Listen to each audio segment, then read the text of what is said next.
A new era in college football, a playoff game for the SEC championship. It was probably destined, really, that Alabama play Florida. It's the best versus the best. The first championship game ever. We're just about to get underway with history-making college football. The first ever Division I football playoff game, the SEC title game, is now underway.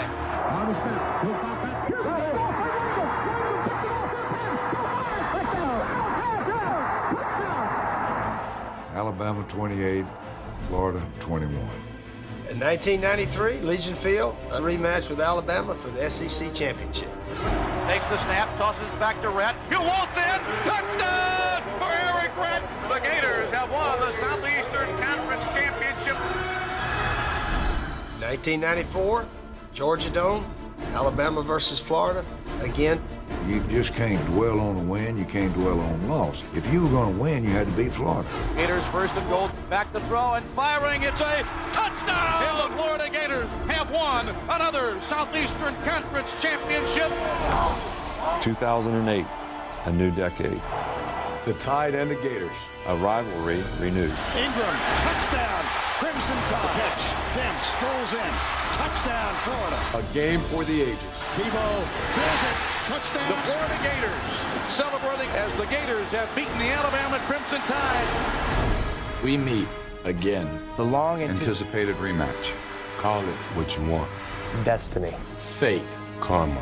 Just meant to be. The number one, Florida Gators. Against the number 2 Crimson Tide of Alabama. Best. On best. For the championship. For the championship. Of the SEC. Alabama playing Florida. SEC championship game. Just doesn't get any bigger than that.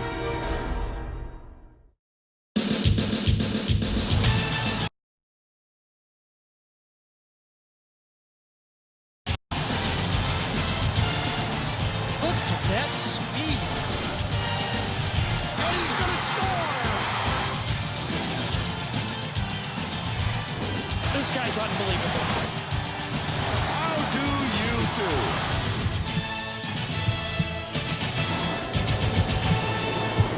There is no doubt that the Georgia Dome in downtown Atlanta is the center of the college football universe on this early December afternoon. The defending national champions trying to earn their way back to the title game. And in their way, the Alabama Crimson Tide trying to earn a spot and earn the national title. This is the SEC on CBS, presented by Dr. Pepper. Florida 12-0. Alabama 12-0. Good afternoon, everybody. I'm Vern Lundquist, along with Gary Danielson and Tracy Wilson. Take a big, deep breath. Let me give you a couple of reasons you're going to enjoy the rest of the afternoon. Both teams undefeated. It's never happened for this event. Both teams with terrific defenses, 1-2 and fewest points allowed this year. Both teams with special players on special teams. A kick return, a punt return could decide this thing. Both teams with elite coaches. Urban Meyer, Nick Saban, among the best of the best. And then there's the game within the game. Heisman Trophy ballots due this weekend. If either Mark Ingram or Tim Tebow has a big afternoon, they could take giant strides toward grabbing possession of that statue with the stiff arm.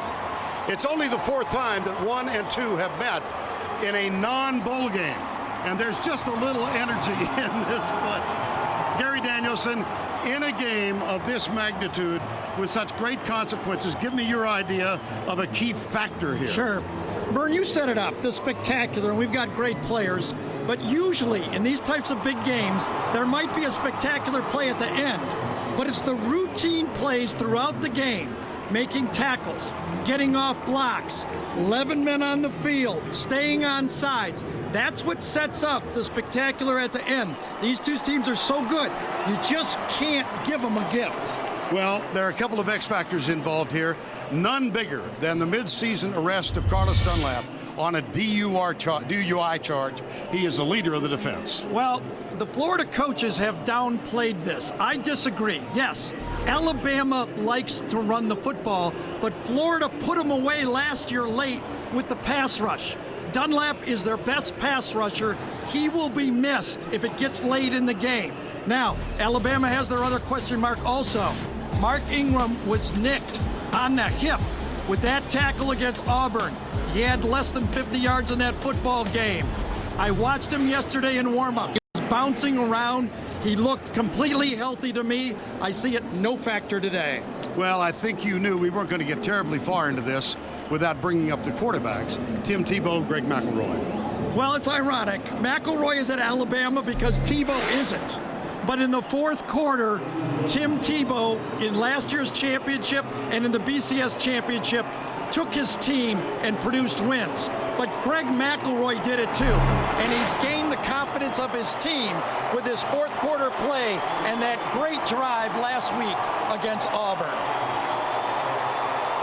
Many of us who love this game have been waiting for this day since late July. Hey, let's go be champions, boy! Here we go!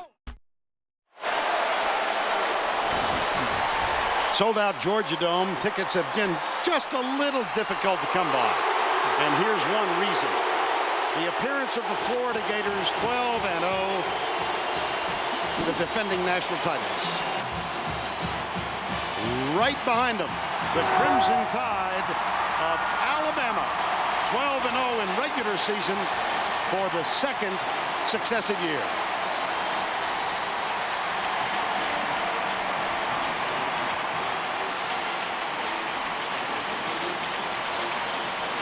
Kickoff is next.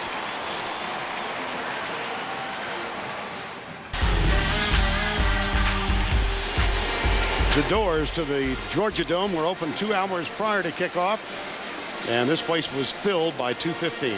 Moments ago, Tracy Wolfson with Nick Saban. Thanks a lot, Coach. You told us that Mark Ingram will play. He looked good in warm-ups, but are you concerned about how he will hold up for all 4 quarters? Well, we're going to play all the guys. I mean, we got 3 good backs. We'll play them all, and we'll try to rotate so Mark can get through the game, but he's ready to go.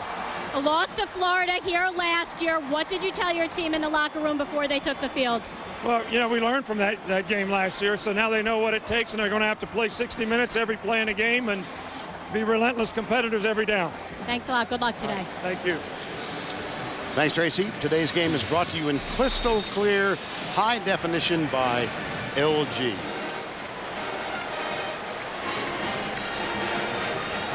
Seventh time these two teams have met in this championship game. Over the years, Alabama leads the series by 7. And this is the first SEC Conference Championship between undefeated teams. The series began in 1992. Interesting, Vern. I believe, I think I'm right on this, Nick Saban usually defers if he wins the toss. He won the toss and took the football. I think he's trying to change the feeling in this game for his football team. That means that Caleb Sturgis will kick off, and the ever-dangerous, oh no, Arenas is not back. Julio Jones is 1 of 2. And it is Arenas at the 3. Bounces outside. Nice tackle at the 21-yard line. Omarius Hines, number 82, with the special teams play. Now, Greg McElroy, the junior out of South Lake Carroll, began on this field against Virginia Tech, and his first 4 games were excellent. Went into a midseason slump, but he's really regathered himself, and no greater example of that than his perfect execution on the game-winning touchdown drive last week against Auburn. Look at this. Spread. Wow. Out of the gun. Empty back, well, almost an empty backfield. It's a tight end way up here. McElroy lets it go. He's got a man wide open. Julio Jones. How do you do? Yeah. Great protection on that offensive line. No Carlos Dunlap. Watch the time for Julio Jones to come across this formation wide open. Nobody covering him. Nick Saban says, I'm not waiting around this year. We made first downs. We took our time. I want to open this game out from the start. And a first down and 10 on the 18-yard pickup. Roy Upchurch split bottom of the screen. That's Julio Jones in motion. McElroy handoff. Ingram darts left. Picks up a quick 5, maybe 6. Joe Hayden with the tackle. And let's introduce you to the remainder of the lineups presented by Dr. Pepper. Carpenter, Johnson, Lehos, Jones, and Davis. Sometimes susceptible Alabama offensive line. Mays, Ingram, the Heisman Trophy candidate, Dial, Peak, and Julio Jones, and Nick Saban in his 3rd year. 2nd and 4. Colin Peak and Michael Williams, 2 tight ends to the left. Marquise Mays in motion, fake the reverse. McElroy will tuck it and run. Dives for the first down at the 47. Defensively for Florida, #1 in the country statistically.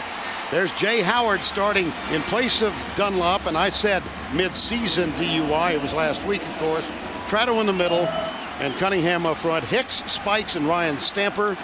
And they go a 3-3-5, the 5 in the secondary. Jenkins, Black, Wright, Hill, and Joe Hayden. 1st and 10.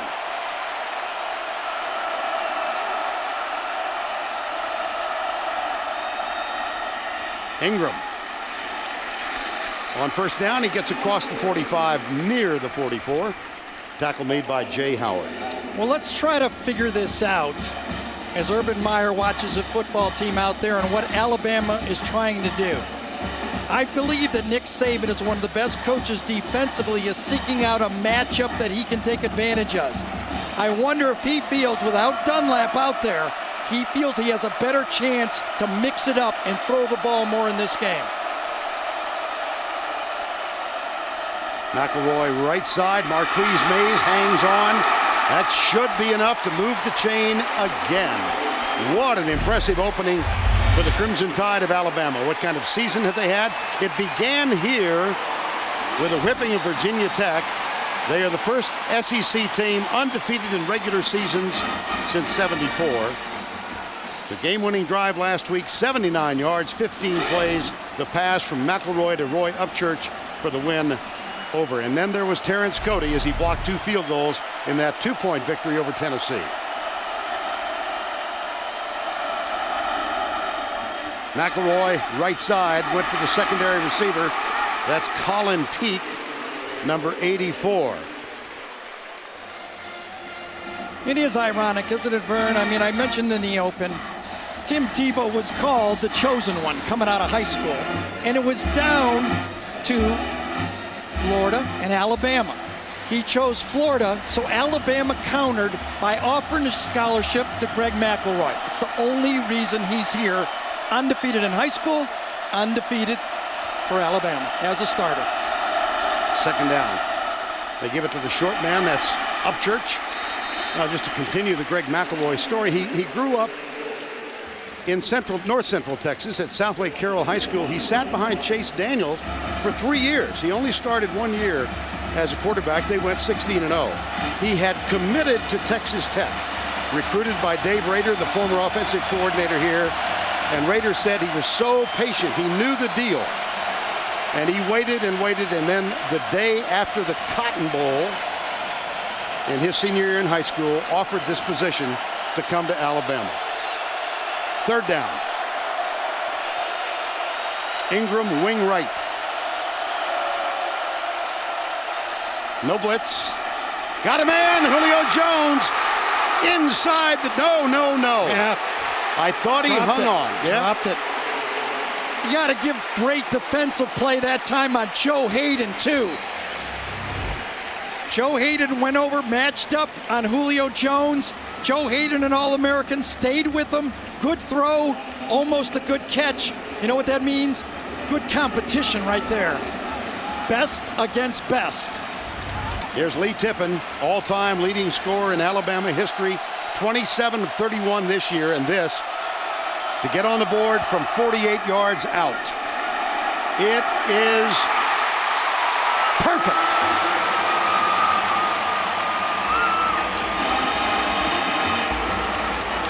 about that? Nick won the toss, went with his offense that won the game last week against Auburn, and they came out with another great drive. Crimson Tide takes a 3-0 lead. Nick Saban ecstatic on the sideline.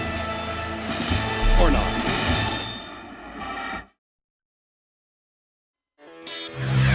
LG, as a proud NCAA corporate partner, invites you to celebrate game day moments in the SEC.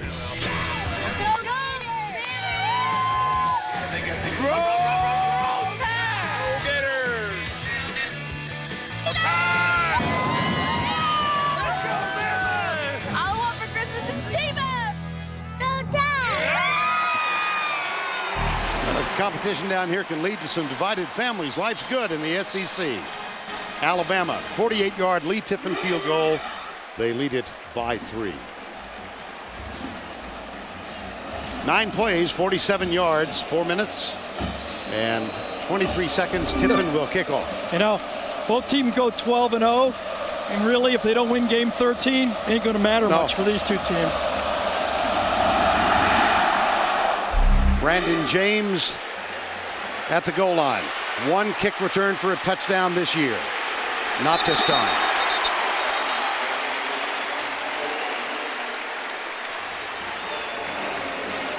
Robert Lester makes the tackle with help from Roy Upchurch, and Tim Tebow about to take the field. Actually, his numbers this year are not that much lower as we get to the championship game than they were a year ago. 13 rushing touchdowns this year. He's 39-5 as a starter. This is his 40th start in a Florida uniform. Brandon James, number 25. Here's the inside pitch. Hernandez, you think they hadn't done some work on that? My goodness. That thing went for an easy touchdown against Florida State. How about Alabama starting out with a 4-man line? Eric Anders right there is going to land up and follow the tight end. Guys, you're not getting this play. We are going to take 81 out of this football game one way or another. I will say for Hernandez, this is the best group of linebackers and safeties he will have faced all year. Gain of 2 on the shovel pass. It's 2nd down and 8. Tebow's first throw, perhaps. Settles out. Oh, he's got a man wide open in the flat, and he drops it. Oh, baby. Jeffrey Demps. Well, that may be why he's only caught 8 passes this year. Oh, that's incredible. Great pass protection. Tebow goes to his 4th man on the play, and if Demps catches that, he's going to get up the sideline. He had a big play there. The routine play, you got to do it. Demps with a measured 100-meter time of 10.01. And he had a clear field way downfield, 3rd and 8. Blitz. McClain coming. He's held up. Tebow in trouble. And he throws it away over the head of David Nelson.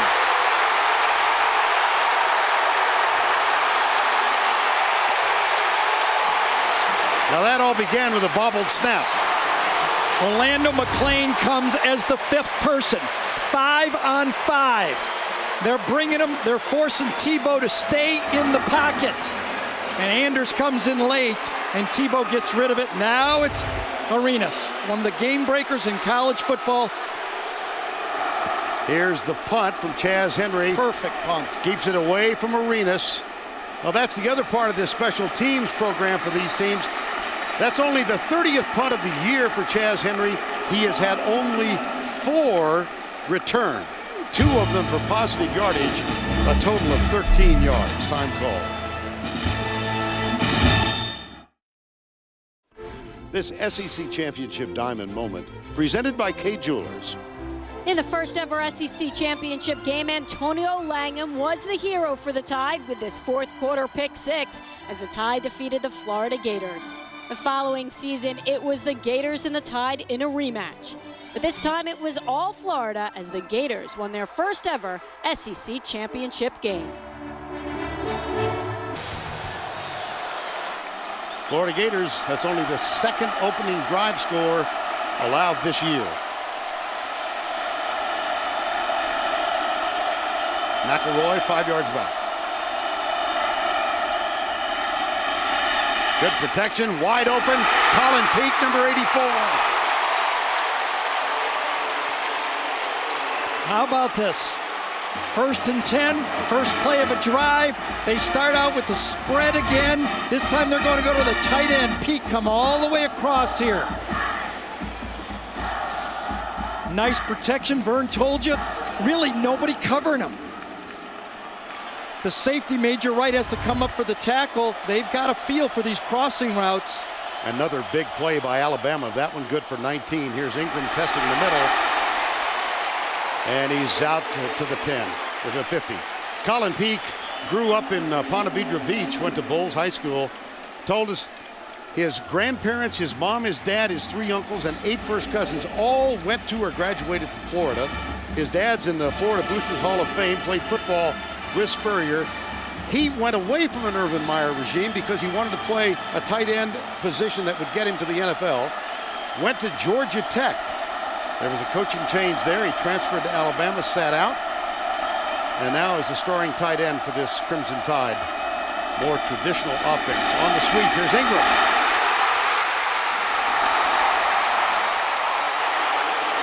They're gouging Florida so far. Watch William Fleos, the center, block Brandon Spikes on this football play. The zone stretch play, the center is going to get Spikes right here, the linebacker. Watch, he comes out, goes around the pile, and finds his man. Great technique by the Alabama team. It's balanced. You can see it. They throw, they run. It's not statistics. It's not numbers. It's willing to run the ball or pass the ball on any down. That's balance. Trent Richardson now gives Ingram a blow. You heard Nick Saban talk to Tracy about their tactics for today.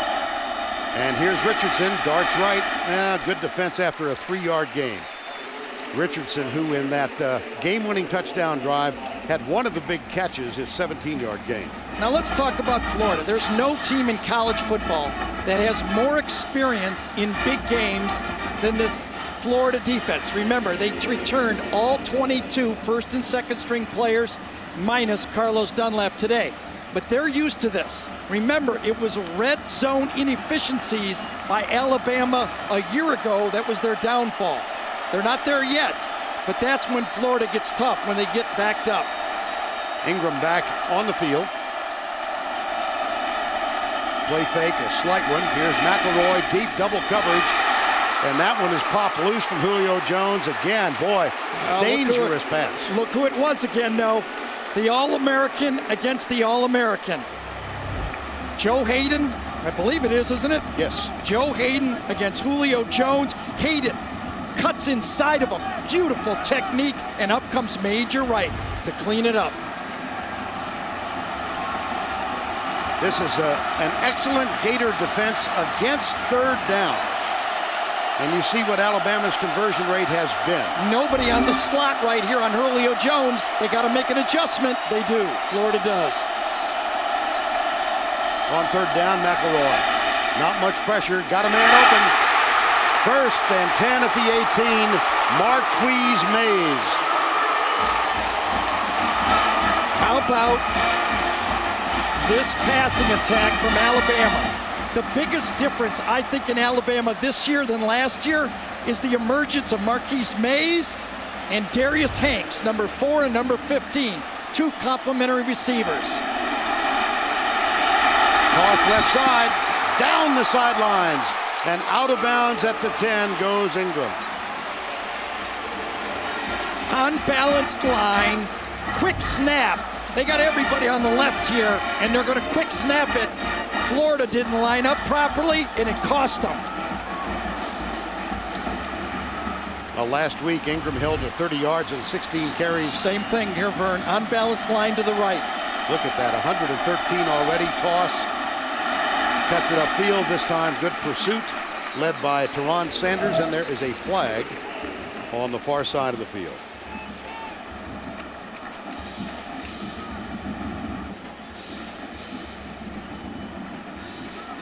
Probably lined up in an illegal formation, I would assume. Into the backfield. Yep. 5-yard penalty. Repeat second down. Not enough men on the line of scrimmage. So they tried to go back-to-back plays, unbalanced line. The second one, they didn't line up properly. Kind of reminds me of the BCS National Championship when Oklahoma hit Florida early in the game. Quick plays, passing games. Remember, Florida made those stops near their own goal line to kind of save the game early. After the penalty, it's 2nd down 8. Hayden on Julio again in the slot. I think we're going to see that all afternoon. McElroy is 5 of 7 so far from the backside. Is that a fumble or a forward pass?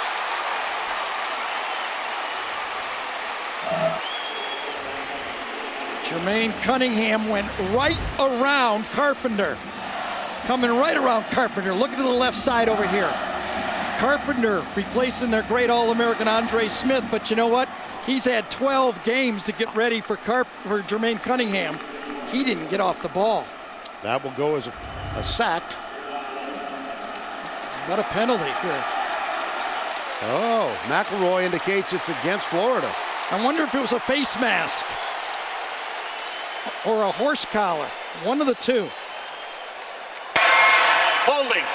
Defense number 40. Wow. Penalties half the distance goal from the previous spot. Still 2nd down. In the secondary, Hicks, number 40, was holding the tight end.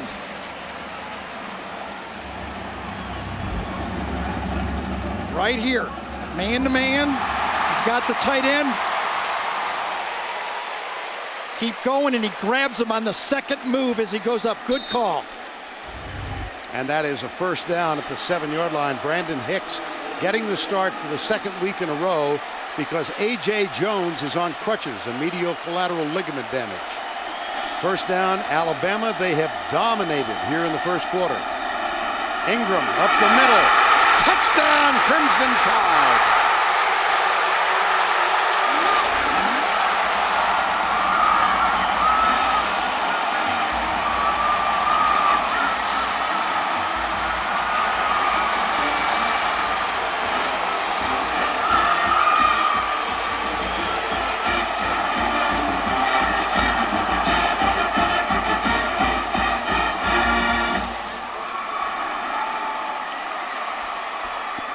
th rushing touchdown of the year for number 22, Mark Ingram, the sophomore out of Flint, Michigan. We talked about the bear look. Well, at least everybody else talked about the bear look that Auburn used. Well, that time Florida was in the bear look. The knee goes down just as Ingram stretches out. Pretty close. We do not have, obviously, a camera right on it. How about this one from above? This is under review, Gary. Yes, that's what we were looking at. Did the knee come down just as he stretched out? It was called a touchdown. You know, let's go back, if we could, one more time. James Carpenter, who got beat for the sack, really got a great block right there, pushed his man right by the hole. Now look for the knee. Yeah, it was his right knee just as he was stretching it out. I don't see anything conclusive to me yet. Jim Allison is the replay official today, and there we are, and... It's close, isn't it? Boy, is it ever close. Remember, the ball just has to break the plane, whether it's up in the air or not when it touches the ground. Not that we're wagering folks or anything. No, I'd wager they won't change this. After further review, the ruling on the field stands. Touchdown.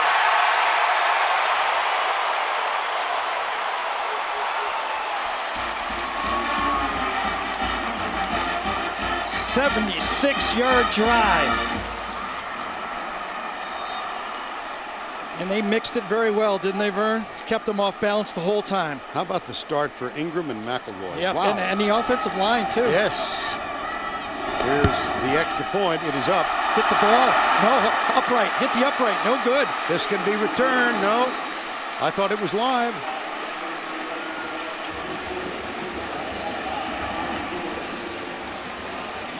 I guess not. I guess once it... Now, as soon as it hits the upright, we're being told it's dead. Dead ball. Pushes it.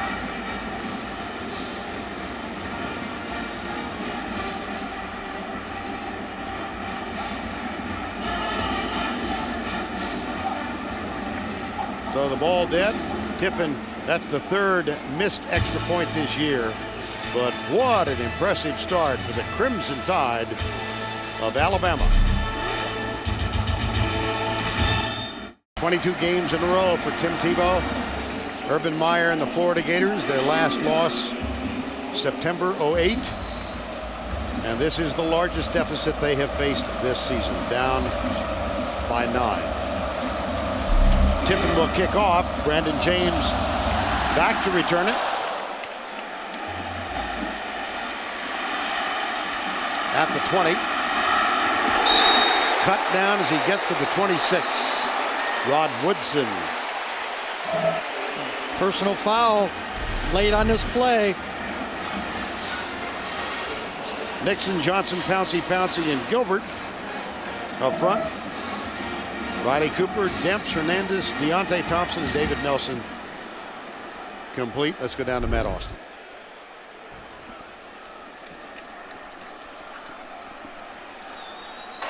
Following the play, dead ball, personal foul, 26 of the kicking team. 15-yard penalty from the end of the run, first down. That is one of the seniors, Ali Sharif, number 26, at one point in his career, a starting defensive back. But the Gators, here we are with 5:26 to go in the first quarter, and the Gators down by 9. Haven't seen anything yet. Let's take another look at this to see what happens. I thought it was against Florida, to tell you the truth, the other way. Oh, he did just correct it. I thought one of the Florida blockers threw a guy out of bounds. And it was.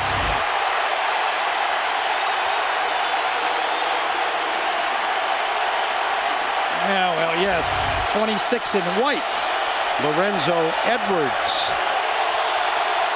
Apologies to Ali Sharif. That's going to be a penalty, isn't it? Wasn't that back moving at the snap? That was strange. That whole sequence was strange.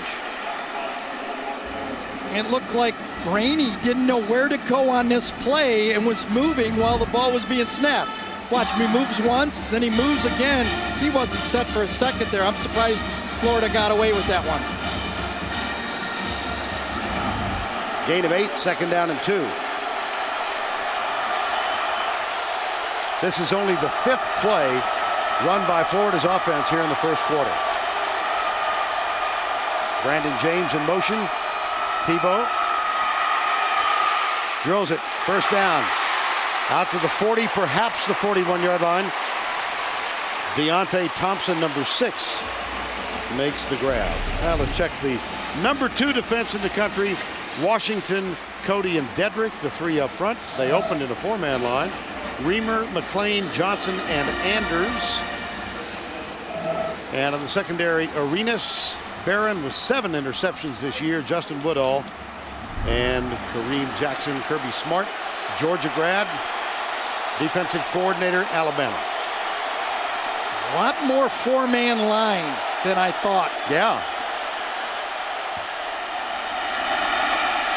Tebow tipped, almost intercepted. Intended for Riley Cooper, but then it became a free ball up in the air. Well, I tell you, Rolando McClain really read Tebow's eyes on this one.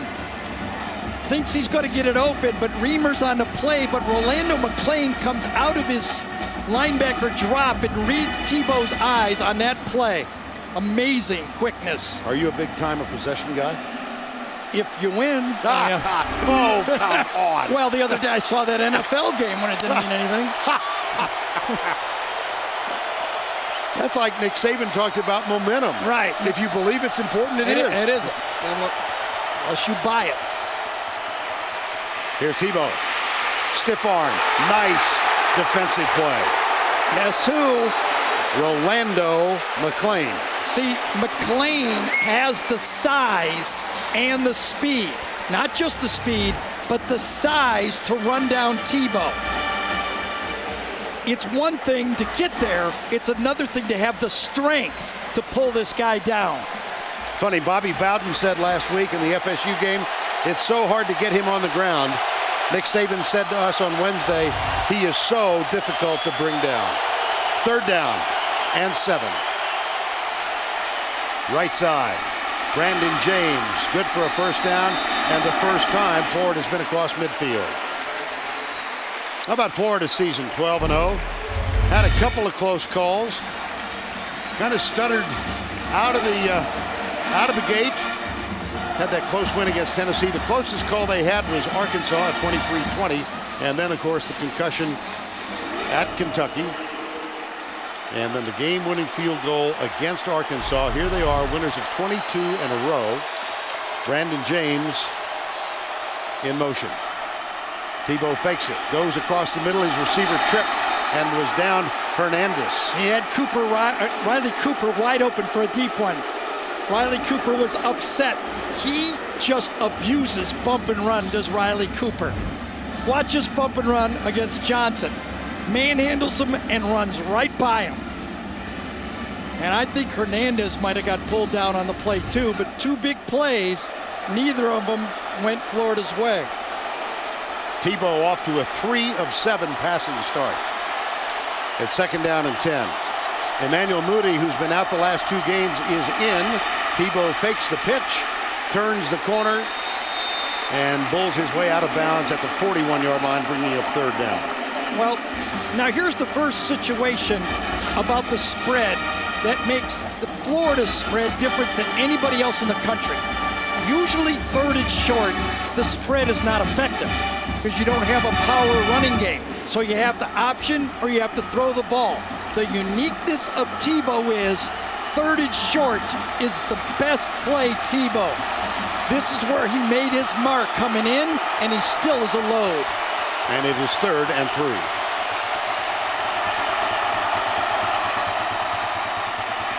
Duck fires it. First down at the 30-yard line. Riley Cooper, they didn't misconnect this time. This was a run pass play action play all the way. Either run off tackle or throw the ball downfield. Beautifully played, designed play that time by this Florida offense. Jeff Demps comes in at running back after the first down grab of 12 yards. Look at this. Almost 50% with Tebow there. Here's the option left side. Boy, he was keeping all the way then, and Eric Anders was there to say, I don't believe so. Well, it was defense so well that time by Kareem Jackson. There was no pitch. This just doesn't happen by mistake. Alabama has been assignment sound so far. Watch when the option gets out here. Watch Jackson play it well. His man goes away. He knows he has pitch. He stays in assignment football and forces the run. Rick Burgess, the fullback, is split top of the screen wide right. Here's Demps alongside Tebow. 2nd down, 11. Tebow dances to his left, settles for David Nelson, who is like the 3rd receiver, and it's going to be 3rd and double-figure numbers needed. Nico Johnson, number 35, with the tackle. Well, Florida's offensive line has been holding up well so far against the pass rush. Marcel Darius, number 57, was a young pup last year making some plays. This year, he's a force. Final 47 seconds, first quarter. It is 3rd and 12. 3 down, 5 on the line. Tebow retreats, and as he lets it go up in the air. Incomplete. Justin Woodall, closest there. Upshaw with the pressure. It was. What a stunt. Darius comes inside, and Courtney Upshaw comes around the corner. Right up. Darius here, Upshaw up the middle. Watch this. That's what you have to do to Tebow. You must attack him from the middle. Caleb Sturgis from 48 to put Florida on the board. He's been in a bit of a slump lately. Nick Saban took a timeout. He wasn't sure if he had 11 or 12 men on the field. Kirby Smart, you see what he said? I wanted defense safe. That means you needed to be out there, Mark Barron. Good timeout, I think, for Alabama to make sure they didn't give a gift there. Mark Barron's going to hear. Yeah, he's going to hear. Still going to hear. Yeah, you're going to yell that. Yeah. Time call. Back with the field goal attempt, we think, in a moment. Back at the Georgia Dome with 33 seconds to go, first quarter, 4th and 12. And Sturgis, who on the season is 19 of 26, getting ready to attempt a 48-yarder. You see the slump to which we referred. Now, 3 of those 6 were in excess of 50 yards, but he has one of 56 for the year. I suppose we should always keep an eye on Cody with that push inside, right? Well, we saw him twice against Tennessee. Yep. Mount Cody. Caleb Sturgis.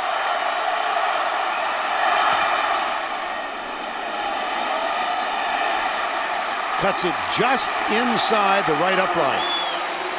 And the Gators are on the board. These two teams have so much experience to get here. No backing down. You got to drive the ball. You have to make the plays, and then you have to be willing to compete all the way through. A field goal is a win.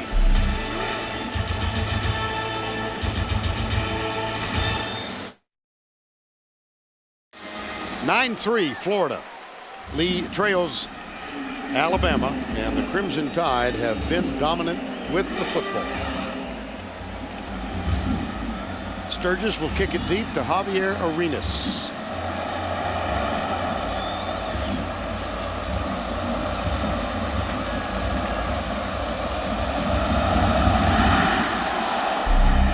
Really deep.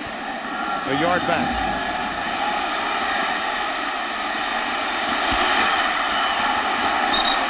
Arenas out near the 30. See where they spot it? Yes. Actually, the 32.5-yard line. Tackle made by Ahmad Black. You know, Carlos Dunlap, as we have told you, was arrested 3:25 in the morning, charged with DUI, sitting asleep in his car at an intersection. Was the MVP of the championship game against Oklahoma last year. Have they missed him? I think so, yes. He was a mismatch, and he forced Alabama to change up their blocking schemes. Look, I was going to say, I wonder if they're keeping Florida off balance. I wonder if they'll come to the Wildcat next, and they are.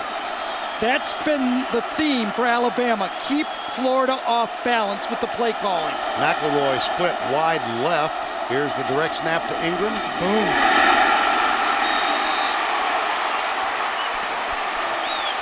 Deron Sanders and Joe Hayden. And you know, if anybody should be able to handle the Wildcat, it should be Florida. I mean, they face it in practice. It's the same offense that Tebow runs. So they should be able to handle this. Snap to the running back, carry the ball. Loss of 1, 2nd and 11. And that is the end of the first quarter.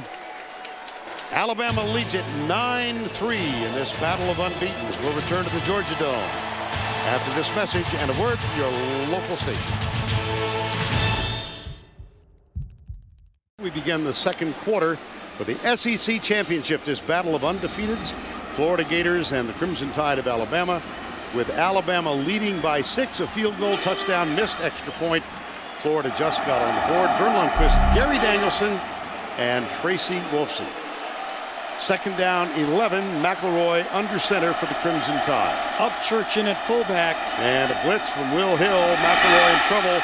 Avoids the tackle and flips it out. It is caught by Ingram. And he battles out to the 37. That's going to bring up a 3rd down. Well, Gary, the Crimson Tide won the toss. Saban, what he usually defers, he said, we want the football, and boom, right away. they've caught Florida a little off balance here. Florida comes in thinking we got to be powerful, we got to stop the run, the bootleg game. Alabama does something different. They've thrown Florida out of whack. Florida has only rushed the ball 4 times. They need to run the ball more. They're out of sync a little bit. Good game plan so far by Alabama. Well, right now it's 3rd down and 4.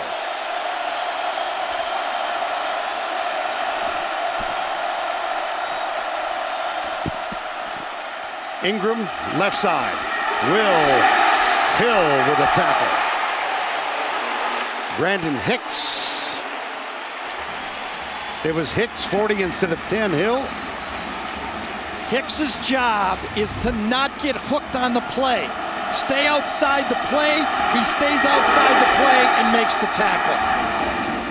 This drive blew up on first down when Florida stopped the Wildcat for a loss of yards. And so P.J. Fitzgerald is on to punt on fourth down. First punt of the game for Alabama.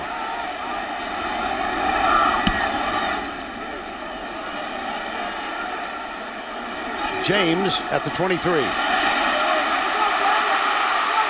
Oh, he's got a wall set up. Fitzgerald has got to try and stop him and does. Great tackle. And Fitzgerald, the punter, saved 6. Absolutely.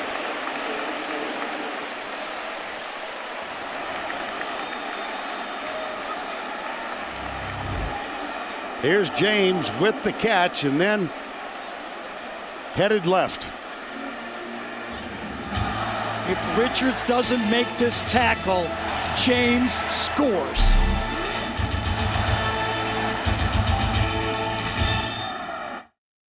How about these Florida rushing stats, Gary? Well, I brought it up. 4 rushes in the first quarter. They got out of sync. It's been almost all passing for Florida. 10 passes so far. Here's a play fake and good coverage from Kareem Jackson down the left side. And that prevents the completion to Aaron Hernandez. Boy, he was covered from the get-go. And he stayed so disciplined. He stayed in his bump and run coverage.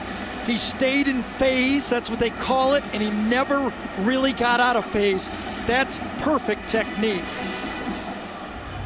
Bump and run. If you can't play bump and run, you can't play for Nick Saban at corner. Second down and 10.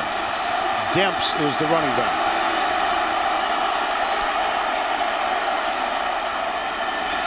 Option pitch, near side. Brandon James. Flag might negate this one. If it stands, it's a 14-yard gain.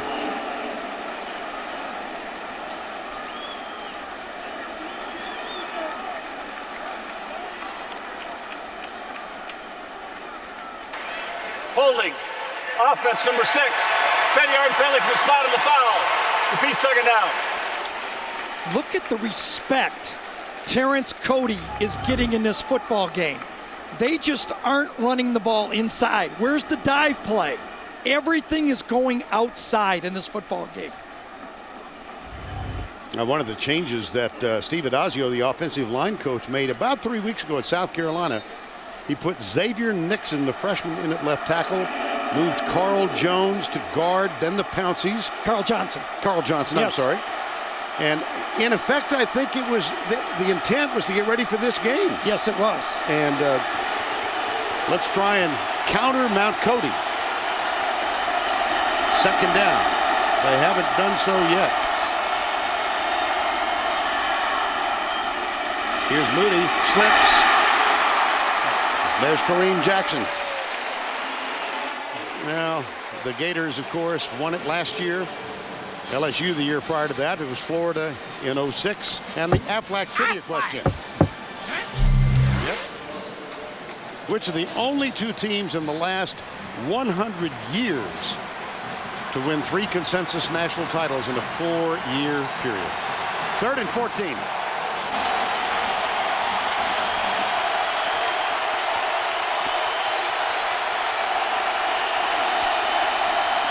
Four-man rush. Tebow now gets pressure. Comes near side. That one is tipped. Terrific job of Marquise Johnson of staying with Demps.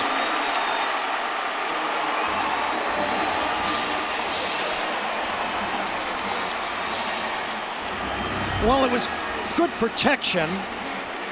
4-man rush, but better coverage. Tebow had nowhere to go but to throw it away.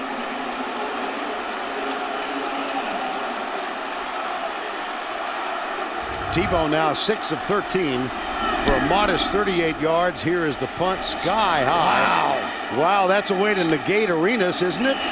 Beautiful. Flying punt, 54 yards, Chaz Henry.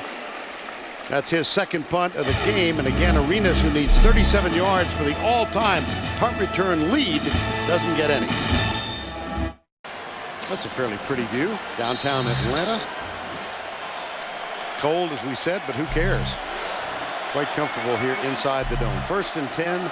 McElroy has had a fine game. 6 of 8, 70 yards.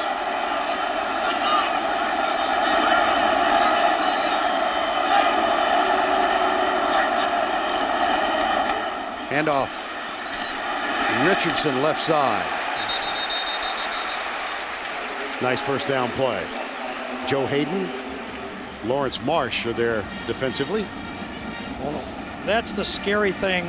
When Alabama gets those 4 and 5 and 6 yard gains, they just start marching on you with those 2 running backs. Heisman Trophy candidate Mark Ingram on the sidelines, held in check last week at Auburn. Lowest total since last year's bowl game. He had only 30 yards, but already in this one, 8 carries for 42 and a touchdown.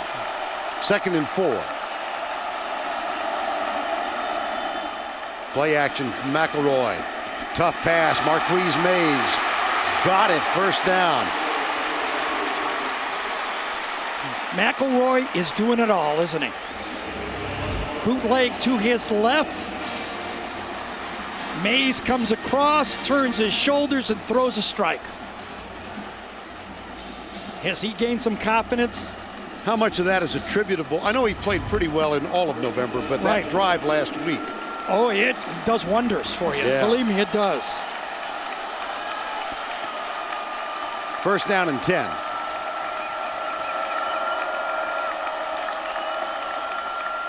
McElroy under pressure, chased. This one very close to being picked off by Janoris Jenkins, intended for Brad Smelly. Well, this is the first time in a year I can see Tim Brando. Let's go across the field for this update. All right, Vern. Tony Pike's 29-yard touchdown pass to Armand Benz with 33 seconds left finished off the 21 deficit point comeback as the Bearcats win the Big East and will likely play in the Sugar Bowl. Back to you, Vern. All right, Tim, thank you for the Home Depot update. 2nd down and 10 from the 33. Up the middle, Richardson bounces off the tackle and another, and then he gets a block from McElroy. How about the quarterback? Well, McElroy was carrying out his fake, and all of a sudden Richardson is following him. Richardson breaks off one tackle, and then watch McElroy. Comes into the screen and gets the block. All right, Gary, Grady's technique. Better than mine. How about this storyline? Remember, this is the guy they didn't want at Alabama. 3rd down and 3. Right side. Caught by Mays.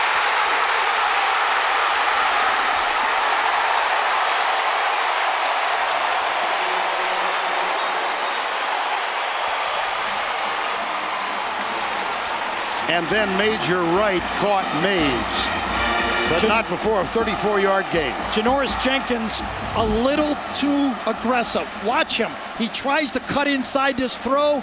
It's a perfect throw to the outside. He gambles. He's not in phase, and it costs him. Major Wright is down. Did Major Wright get bumped here? Look. Yeah, came back on the field and then went down. So he's getting medical help at the 22-yard line. Well, and the Major Wright catches up with Marquise Mays, injured on the play. We'll be back in just a moment.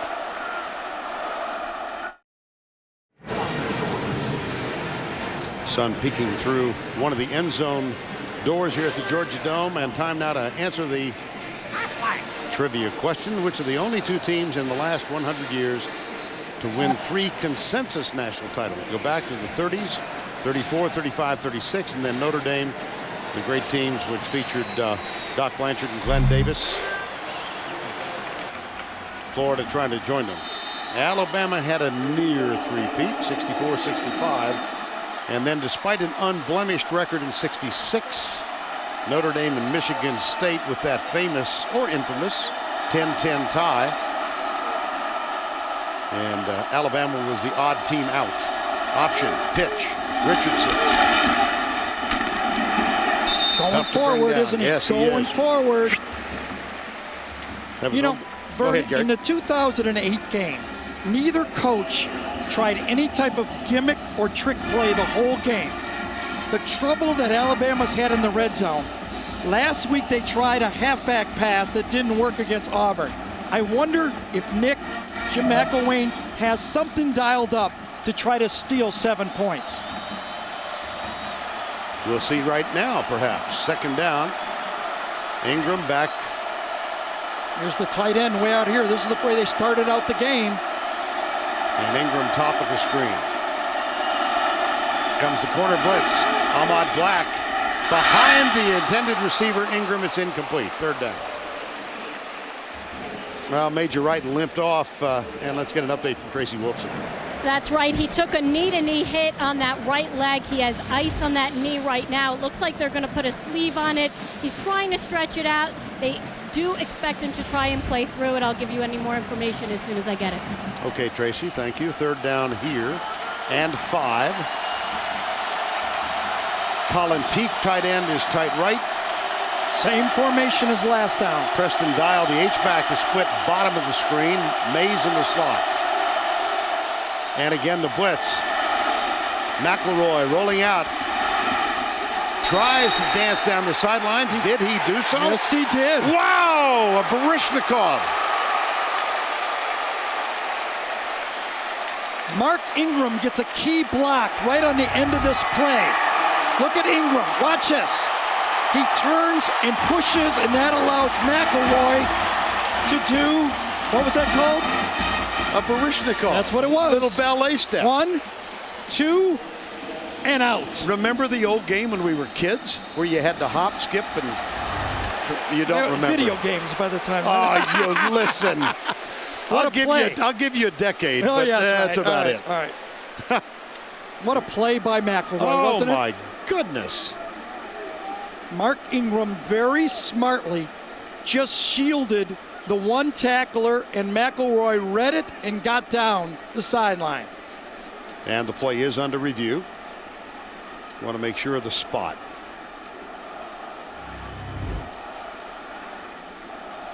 Ingram gets the block. That's good. Does he step right? out? Nope. Yep. With his left? That's no, good. with his right. The little skip. No, with his right again. But where is the football when he goes out of bounds?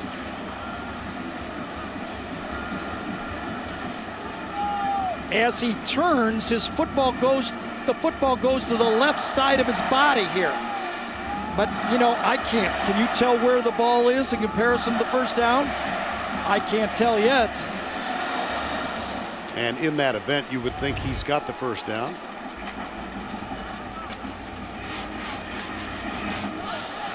Nothing I saw there that could change the call on the field. That was most impressive as he did the double hop down the sidelines. Here's the call. After further review, the ruling on the field is confirmed. First out. And Vern, it was another play that Florida let Alabama off the hook. Remember the Richardson run up the middle? The little hitch pass, 30-yard extra on a pass, and then they had McElroy and they let him scramble for a first down. 3 little plays that turned into big plays for Alabama. Now you see the comparison between these two men. One a senior, he's on the left, and McElroy, the junior, redshirt junior, on the right. First year as a starter, undefeated as a starter, high school and college. First down, Ingram.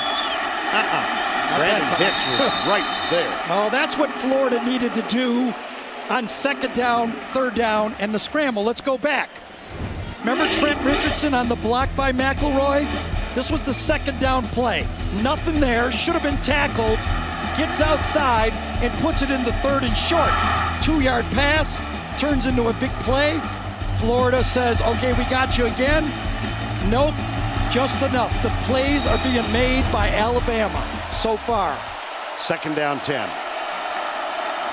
9-3, Crimson Tide leads. Straight drop back, pressure, got him. First sack of the game, Brandon Hicks, Ahmad Black. Well, Brant Hicks came in clean almost that time, and then Ahmad Black came. There he is. There's the first guy. Comes inside Carpenter, and then Ahmad Black cleans it up. Carpenter was confused on that play. That was a missed assignment on the play for the Alabama pass protection. And that's that red zone woes. Now look at this, 21 field goals. And it feels touchdowns. a little bit like last year. Yes. Yes, it does. Yes. I agree. 3rd and 20. What you got for me? You got Roy Upchurch, and he breaks into the secondary, but it will be 4th and long, and we will see the field goal unit come on. Yeah, that was a field goal play. That play was called by Nick Saban and Jim McElwain, saying it's 9-3, 6-point lead. We want a field goal try here, no mistakes. Tiffin hit the right upright with an extra point. Spikes is limping off too, by the way. Oh boy. Remember that arch problem he had before. 34-yard attempt, P.J. Fitzgerald will hold. Brian Selman is the snapper. Nailed it. Alabama's lead is back to 9. Here's Spikes, limping a little bit as he came on. Well, Tim Tebow, boy, they have not been on the field much, which leads to the delight of Nick Saban. Or almost. And Brandon Spikes getting some medical attention. Looks like it's right calf. Yeah, he slammed his leg on the turf. Where is he? There he is, right there. Watch how his momentum, he kind of gets centrifugal force, and watch his right leg get slammed on the turf right there. Well, Tracy's right there. Trace? Well, Vern, you are right. It is actually a calf cramp. They're trying to massage it out, and they're hoping to get him back in on the next series. Brandon Spikes, who was visiting Alabama and Mike Shula with Tim Tebow. That's when they met. And Tebow declared for Florida ultimately. Brandon Spikes had a when Harry met Sally moment and said, I'm going where he's going. And they both wound up at Florida.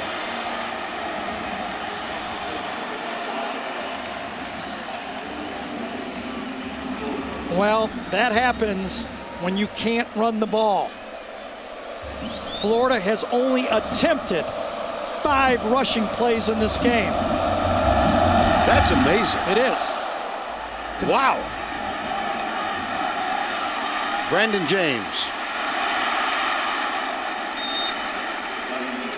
And it's time now to take a look at our Home Depot tools to victory. And when you're throwing the ball against a Nick Saban defense, he's going to attack you. And Alabama has put pressure on Tebow in the pass rush. Then they tackled him when he tried to scramble.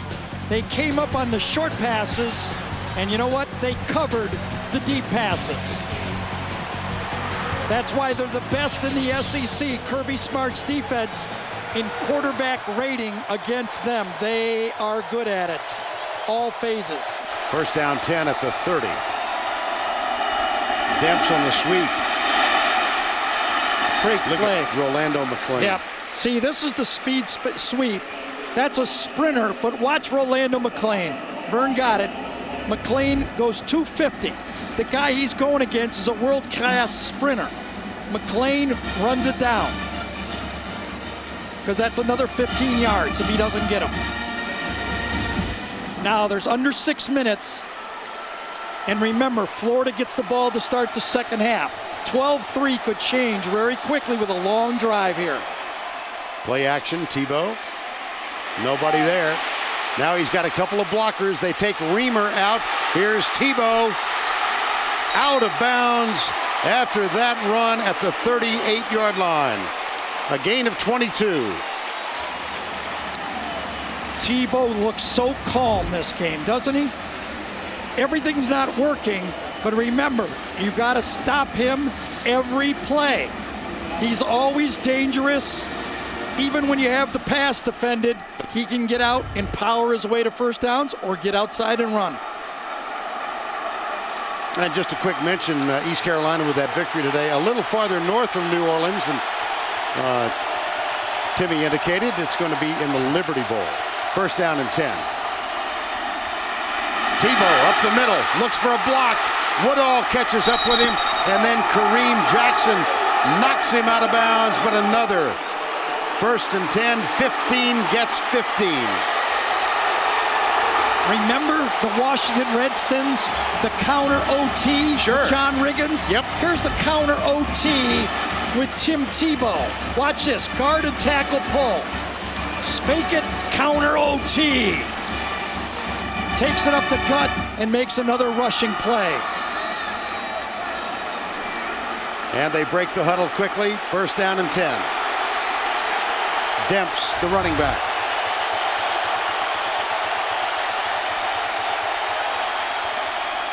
Tebow pulls, he's got a man wide open. At the goal line, David Nelson, Gator touchdown. Caught the jump pass from Tebow, the decisive TD in last year's national championship. And he caught a touchdown pass in this game, and he baited Javier Arenas on this play. Arenas thought it was a run. Perfect technique. The little things. Selling the run.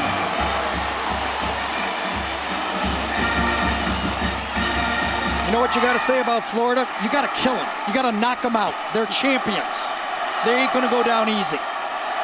Sturgis with the extra point. Got it. Great job by David Nelson accepting coaching and doing the little things. Watch what he does to Arenas right here. He pauses and fakes the block. Fake, fake, fake. That's all you need. Beautifully designed play.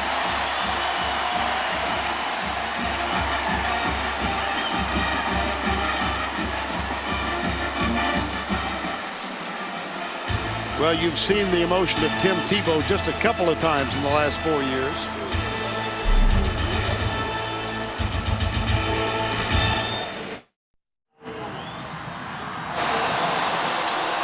Coming up at the half, two lucky contestants, neither you nor I among them, Gary, get a chance to win up to $123,000 in scholarship money in the Dr. Pepper Throw for Scholarship Dough. 4:31 to go, 12-10 Alabama. Sturgis will kick off to Arenas. Or Julio Jones, who's also back there. Nice one. Oh, and Arenas thought about it. Whoa, he double clutched. Turns out to be the right decision, didn't it? Let's go back to the touchdown. Well, you never know on these plays who's responsible for who. Here's two players, and when the wide receiver goes long, both of them go with him. I don't know if Arenas is supposed to stay with David Nelson or not, but two players go with one. That could also be the breakdown in the play. It is a touchdown, and here's what we have seen a couple of times in 4 years. I love the head knocking without the helmet. David Nelson. McElroy out of the spread. First down and 10. Corner blitz. McElroy fires it short. How about that? Ingram.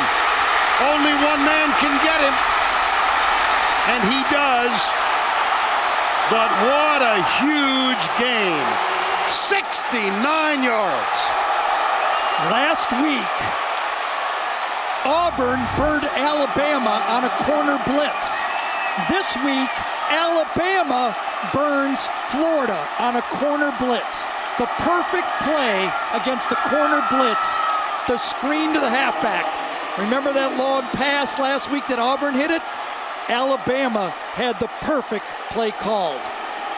69 yards, the key block thrown by the tight end, all of whose relatives went to Florida, Colin Peak. Another huge play. Vern, and another anticlimax. If you asked the defense to run a perfect defense against a screen, this would be the defense you ask for. A corner blitz, you let them go, you bait them inside. Now, did Ingram step out of bounds? And that's the point of this issue. About the 35-yard line, he might have stepped out.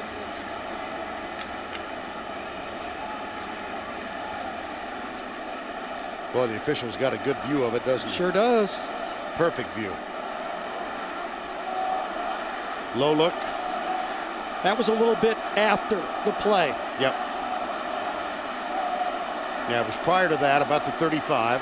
That's still after the play. It's back another maybe 15 yards.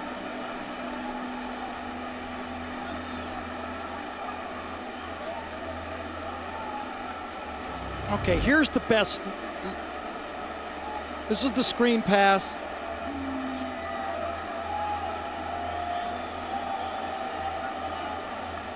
Now he cuts to his right.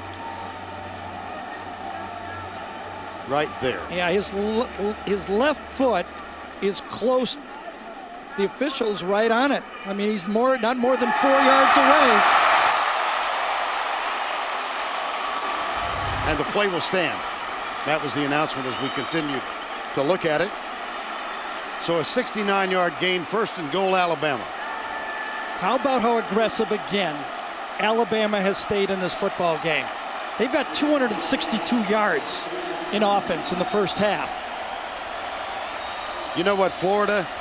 Cody's in the game. Here's Mount Cody in the backfield. Or no, he's not in the back. He's in. I don't think he is in the game.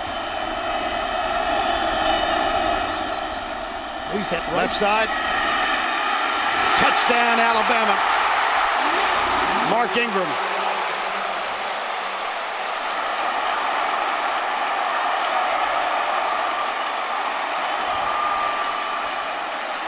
Well, you know, they fooled us this time. Cody usually lines up in the backfield. This time he lined up at tight end. And they used him as a decoy again. What an answer for Alabama. Tiffin with the extra point.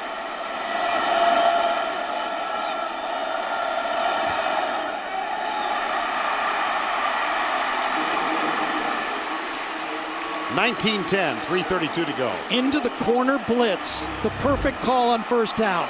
Watch the corner come. The back lets him go. Ingram lets him go. Watch this. Perfect call. Lets him go. You got it. Now, Florida's outnumbered and Ingram goes down the sideline. They bring in Cody, and just like last week against Auburn, he's a decoy. This time he lines up at tight end, and they run the other way, and Ingram sticks it in the end zone.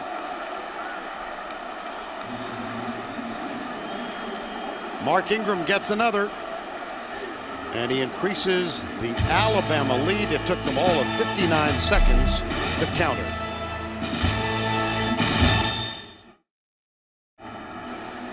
Came on the air an hour and 45 minutes ago talking about the game within the game, the race for the Heisman Trophy. Tim Tebow, Mark Ingram. Well, look what's happened so far. Tebow 50% for 61 yards. Mark Ingram, big day. Started off running the ball. Then he had the reception for 69 yards. And of course, I think most of you know that Alabama has never had a Heisman Trophy winner. They're both doing their job. Yes. Still plenty of time as you look at Ingram's stats past Bobby Humphrey, Alabama great. Still plenty of time for Florida. All 3 timeouts. Tiffin will kick off. Brandon James is back to return it. He'll take a knee. Gators have all 3 timeouts left. 3 minutes and 32 seconds at the 20-yard line. Trailing again by 9. And a quick recap, Alabama opened this game gouging the Gator defense. They got a field goal out of the first possession, a touchdown out of the second, missed extra point. They were up 9-0. And then Florida clawed and scratched and got back in this thing. Got it to 12-10, and Alabama went boom. Yeah, a 1-yard pass for all the way almost for a touchdown.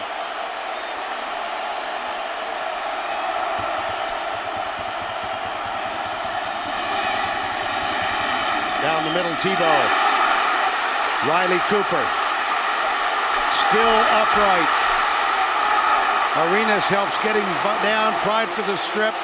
There you go, 59 yards. How about the emergence of Hernandez and Riley Cooper? Great read by Tebow. Cooper lines up, he crosses with Hernandez. 3 guys goes with Aaron Hernandez. Tebow finds Riley Cooper, and you know, the more you watch this guy, you say, you know, no one can cover him. No one covers him all year. Legitimate threat. First down 10 at the 20. Rainey's in the ball game, number 3. Here's the change from Tebow. Are these supposed to be the 2 best defenses, right? Yes, that's right. Okay, I just want to make sure. That's right. Tebow nailed. And this isn't, you know, Troy we're watching them do this against, right? It's amazing football. Both coaches now know the game. They know they have to score, and they're opening it up even more. Started out with Nick's aggressive play calling, and now Urban Meyer has adjusted with Steve Adazio and come back with a wide open game plan too. Nelson and Thompson wide to the left. Here's Demps alongside Tebow. Sends Hernandez to the right with a sweep motion. Pulls up after the fake. Being chased by Cody. He'll win that battle. Oh, they tried the line. Was that a deflection? It was dropped. Reamer, yeah. Dropped by Hernandez. Reamer swats it, and then it's dropped again. 2 drops on the play by Florida. Watch this. Hernandez drops it. Look at Reamer now. Reamer swats it, and then it's dropped it by Deontay Thompson. Drop, swat, and drop.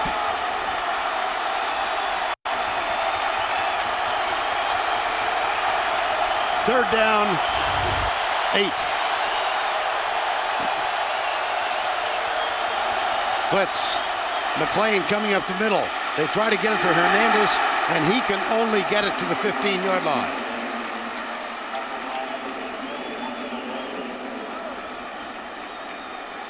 My goodness. Here comes the field goal unit.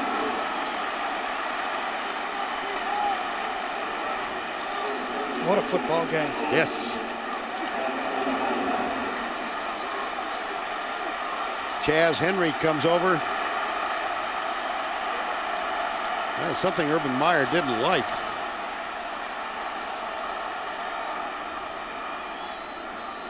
So Meyer called Henry the holder. He's going to call timeout when it runs all the way down to 1. There you go.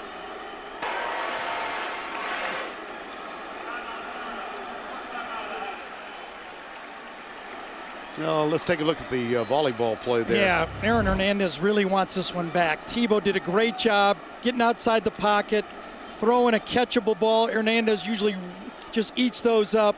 Much tougher catch for Deontay Thompson. You think?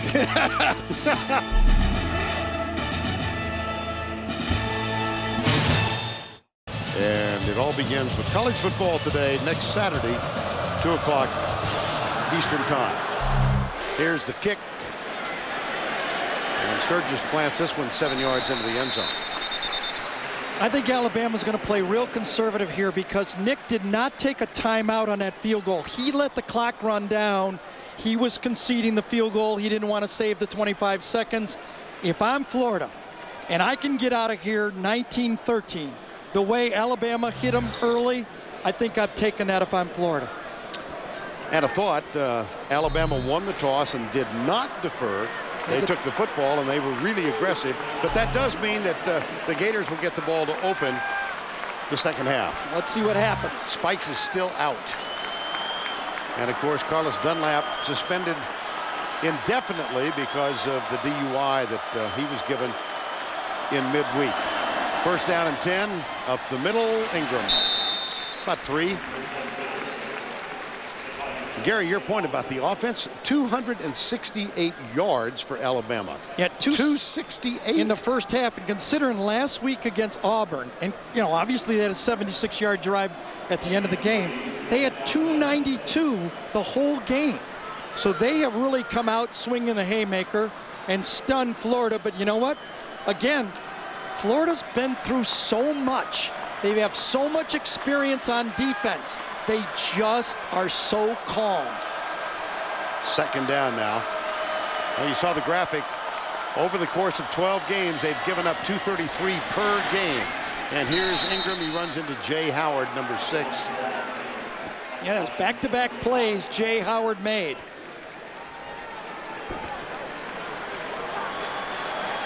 There's no team in college football that gets off blocks better than Florida does. And that's going to be it. Nick says, I've had enough. I don't want to make a mistake down here. Well, Mark Ingram had a fine first half. 51 yards on the ground. And, of course, his 69-yard catch on the 1-yard pass set up a touchdown run. Nick Saban dodged some heavy punches. And let's go down to Tracy, who's with Urban Meyer. Thanks, Vern. Urban, you gave up over 260 yards of offense in that first half. Are you feeling the effects of the loss of Carlos Dunlap? Oh, I mean, Carlos is a heck of a player, but we just got to tackle better. If we get out of that last drive and tackle him on that screen pass, we're playing fine defense. And we're getting open a little yards, but we'll tighten it down in the second half. This team has been in this position before. They've been behind, especially in this championship game last year. Will you bring that up? Well, we're just going to make adjustments to get a little better. We got to tackle better, and we got to clean up on defense. But we'll bring that up. But it's a great football team we're playing, and we're a good team. We're just come out and play hard in the second half. Thanks a lot, Vern. All right, Tracy, thank you. Well, Tim Tebow had reason to celebrate for a moment. We'll return to the Georgia Dome with the Dr. Pepper Scholarship Toss for Dough.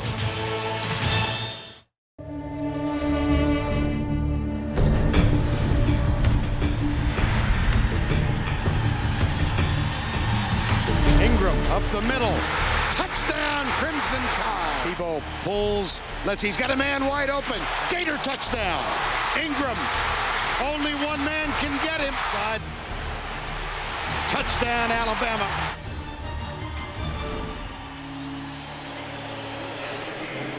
We welcome you back to the Georgia Dome in downtown Atlanta. At the half, and a moment ago, Tracy Wilson with Nick Saban. Coach, you controlled the ball offensively and defensively in that first half. What were you doing to disrupt them? Well, we did some new things formation-wise, and we're going to have to continue to do that, but we blocked them pretty well up front. We made some plays in the passing game, so it's going to be important that we continue to do that. Our defense got confused in the second quarter, and we got to settle down and cut down on the big plays and keep contained. Thanks a lot. Good luck. Thank you. Indeed, they were aggressive coming out, but they did opt to receive the opening kickoff having won the toss, and that means that the Gators get the ball.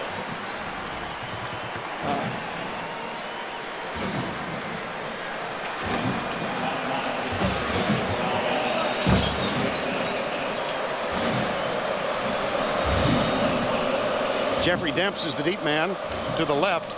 Riley Cooper is also back there. Here's the kick.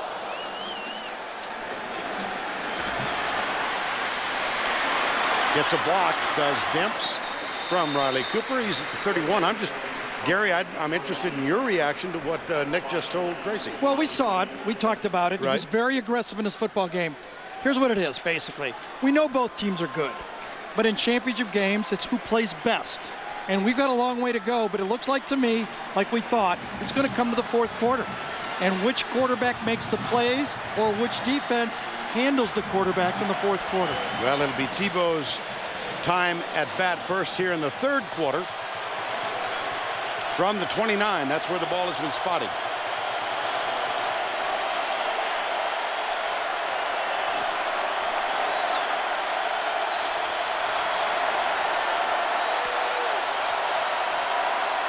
It'll be Tebow going left. Look at the stiff arm on Mark Barron. And he picks up a hard-fought 4 yards. Kareem Jackson got there to help after Barron was the recipient of the stiff arm. Well, they've run a couple options, really not too successfully. And they've basically one sweep. The rest of the running game has been Tebow. Tebow has run it 7 times. Demps once. Brandon James once. That's it on the ground. Rainey's in the lineup now. Now look at how Alabama switched. They've gone more 3-man line now. Dive play. Nothing. And let's get an injury update from Tracy Wolfson. Well, guys, Brandon James will be out for the rest of this game. He has re-injured a stress fracture in his right foot. They took x-rays at half, and he is done for the game, guys. All right, Tracy, thus the reason for Jeff Demps and Riley Cooper back on the opening kickoff of the 3rd quarter. It's a big part. Punt returns. Brandon James. They have no one now to match Arenas for Alabama. 3rd and 7. That we know about. Right. Pressure coming from Courtney Upshaw. Tebow delivers. It'll be a yard short of the first down. The catch made by Riley Cooper. You know, Terrence Cody, Vern, let's go to 2nd down play before this one when he stopped it cold in the 3-man look. Cody is a little lighter, but I think he's a half yard wider player than he was last year. He covers more ground to the right and the left because he's quicker. You know, when you say he's a little lighter, we're talking about the earth moving as he jumps up and down here. That's at 374, and it's 4th down and 1. 4th and inches. Chaz Henry. This one appears returnable. Nope, it's not. It's short. That's just as good, just as well that they don't let Javier Arenas get his hands on it. Here's Arenas. That's the 3rd punt. He's yet to be able to return one.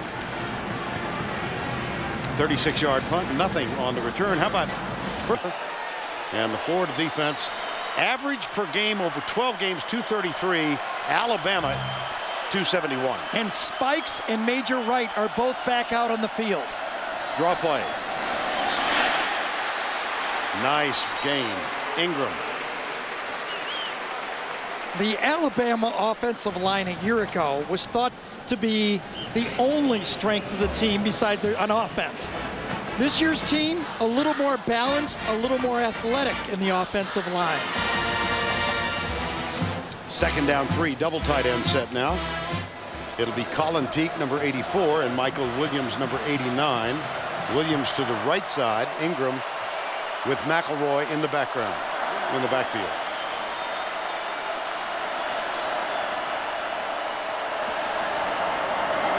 Sweep, Ingram. Center, Vlahos is out there to lead the way. And that'll be just short, it appears, of the first down as Justin Tratto makes the stop. I'll tell you, when you got a guy coming at you, you must take on the blocker. Watch as he takes on Vlahos. Take him on, stone him. Spike stoned Vlahos and allowed somebody else to make the tackle. 3rd and 1. Alabama 50% so far. They're 3 of 6.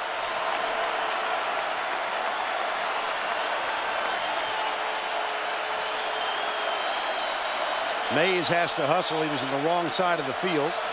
He gets over and gets set. Now Julio Jones in motion. Ingram got it. Move the chain. Alabama first down at the 39. Justin Tratto, number 94. You know, I think Florida fans, Vern, should look at Mark Ingram and say, he reminds me of someone, you know? Yeah, you think? The tailback gets the ball. Watch him dart in those holes. You guys can think about it a little bit, but I've got my idea who he reminds me of as a running back. Well, I'm cheating here because I know, but that's just as well. Got some people watching. Yeah, I understand. 1st and 10. McElroy play fake. Deep right side. Mays is there. Marquise Mays again. Over Ryan Stamper, that's his 5th catch of the ball game. Well, when you can run the ball, you can start doing some of this stuff on first down. Just a arrow wheel route. You got to match up against Stamper. That's not a good matchup for Florida.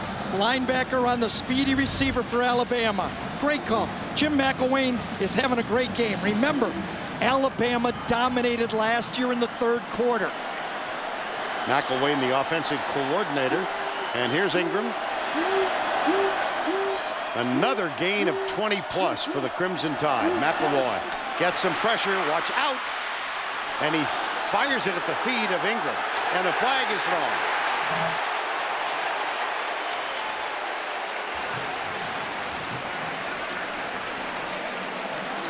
Ryan Stamper did a great job seeing the screening back. He grabs Ingram on the play. Watch Stamper grab Ingram. Right here, here's Stamper. He smells it. He smells it this time. He knows it's a screen. Nowhere to go with the ball, and McElroy throws it at his feet. Personal foul, roughing the passer, 49 defense. 15-yard penalty, first down. Well, there was holding too. Well, no, Cunningham coming from the outside, roughing the passer on the backside. Watch Cunningham. Oh, yeah. Well, it looked to me like he lost his balance on the play, and what the official saw was a late hit. One of those things, he stumbled into him. Watch him kind of stumble, and then he hits him. You can't do that. You have to control your body. That's going to get called.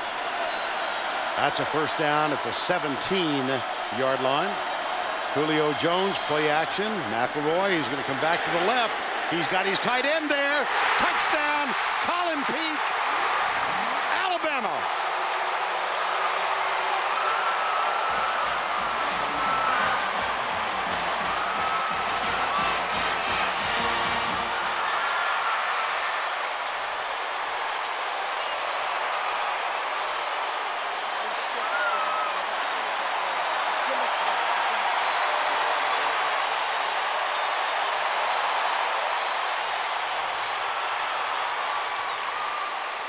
Here's Tiffin. Missed one earlier in the ball game, but not this time. Vern, remember I said somebody's going to try to steal a touchdown with a gimmick play. This is an shoot screen. Watch the tight end delay and cross. All the flow goes this way. It's a gimmick play. You block and then you come across. Stamper sees it too late, but it's a perfect throw and a great catch. No gimmicks last year. I would call that a gimmick play. I remember hitting Ozzie Newsome on a play like that when I was in the Cleveland Browns. I'm just proud of you. I'm just proud of you for saying, oh, shoot. Now it's time for the Jack Link's Beef Jerky Action Cam. Well, we talked about this being a gimmick play. It is really. This is flow throwback. But you know, Florida and Ryan Stamper was not fooled a ton. It took execution. Watch this. McElroy puts it up there, and that ball is a tough catch. Peak has to catch it almost over his wrong shoulder. That's a wonderful throw and a better catch. Colin Peak, we told you earlier, grew up wanting to play for Florida. Almost all of his family went to Florida. His dad was a teammate of Steve Spurrier's, and Urban Meyer can do nothing but look on. Colin Peak, transferred from Georgia Tech, where he ultimately wound up. This one's a yard deep. And Jeff Demps takes it again. Brandon James out for the game. And good special teams play, led by Chris Rogers, number 1. As Tebow trots on the field, he'll be trotting on the field this year with his biggest deficit of the season. Most since the last loss. That was in late September 2008 when they lost by 1 to Ole Miss, 31-30. First down 10. Rainey is the running back. He's split to the right. Now Hernandez goes way to the left and Rainey alongside Tebow. Play fake. Tebow finally finds David Nelson way to the right, and Nelson does make positive yardage out to the 37-yard line in front of Justin Woodall, who came over to force him out. Only a 3-man rush that time. Alabama drops 8 players because Marcel Darius drops. Even though they went 4-man line, they dropped an 8th player. Nobody really open. Good coverage in the secondary. Tebow, very patient, dropped it off. Gain of 9, 2nd and 1.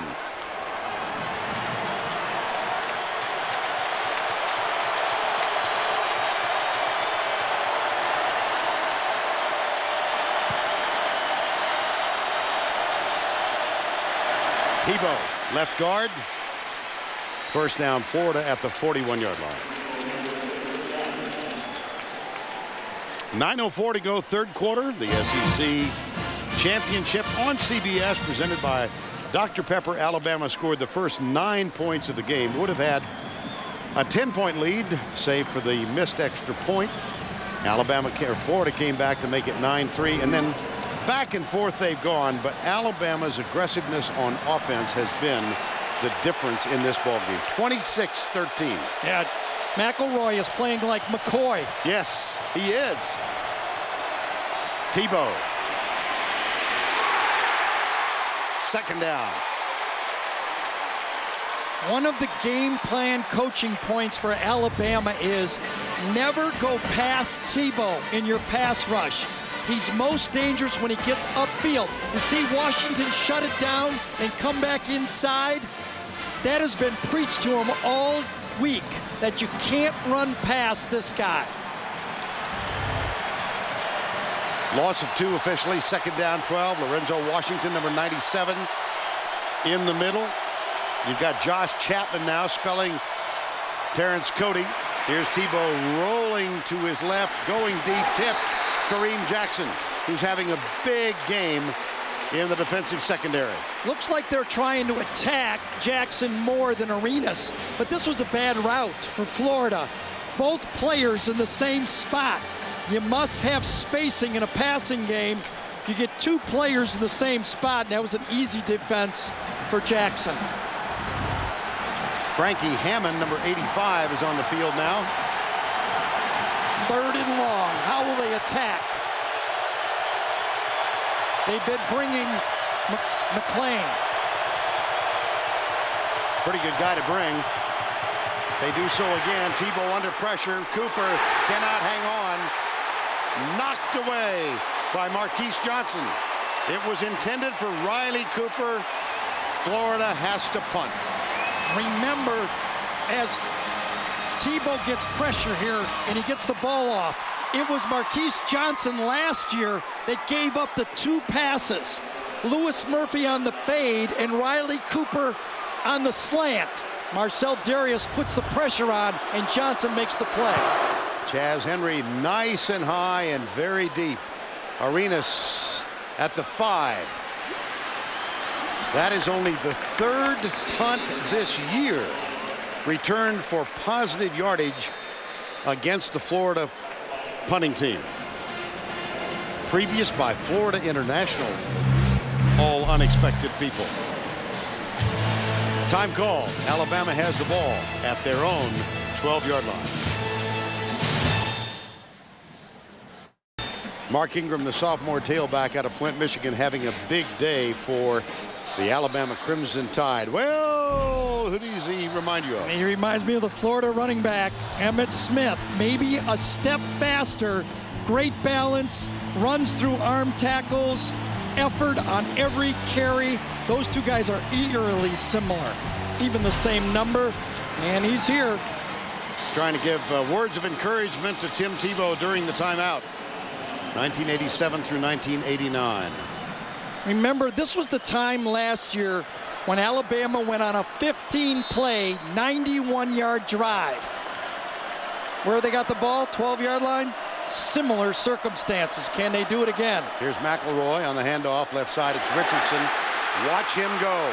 breaks the tackle, still upright. Finally down at the 37. How about getting out of a jam in a quick hurry? Well, we asked Mark Ingram about Richardson, and he says, oh, he's better than me when I was a freshman. Blocking at the point of attack, the tight ends have to do it, and they are doing a great job. Jim McElwain, the offensive coordinator for Alabama, is having the game of his life, and so is his quarterback. You know how many yards Alabama's gained now? 355. Unbalanced line to the right. Play fake. McElroy back. Looks deep. He's got a man open. It's Julio Jones who has to wait. Is there a flag? There is no flag. Julio Jones at one point had a 2-yard edge, and he had to wait on the pass to get there. Vern, I think he misjudged this ball, and then that's when Jenkins ran into him. Watch him try to slow down a bit, and then he misjudges it. If he'd have kept running, I think he would have had that ball. Julio misjudged it, did not think McElroy could throw it that far, and he was wrong. He caused that incompletion himself. McElroy now 11 of 16. Here's Peak. Left side leads the attack, and it's Richardson. Now let's go across the field to Tim Brando for this Heisman Watch presented by Nissan.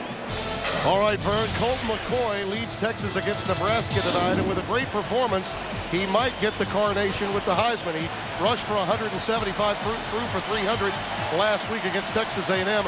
Earlier today, Tony Pike and Case Keenum made their cases, but Mark Ingram may be running right into your living room and into the downtown athletic club with this performance, Vern. He's having a heck of a night, Tim. On the ground, 65 yards, and he's caught 2. Charlie Strong is going to have to start dialing up the blitzes pretty soon. Here it comes. Here it comes. And McElroy takes a pop. There's a flag down. They may have, well, let's see. Yeah, offsides, I think. Because Charlie's extremely upset. They jumped offsides. He had him off the field.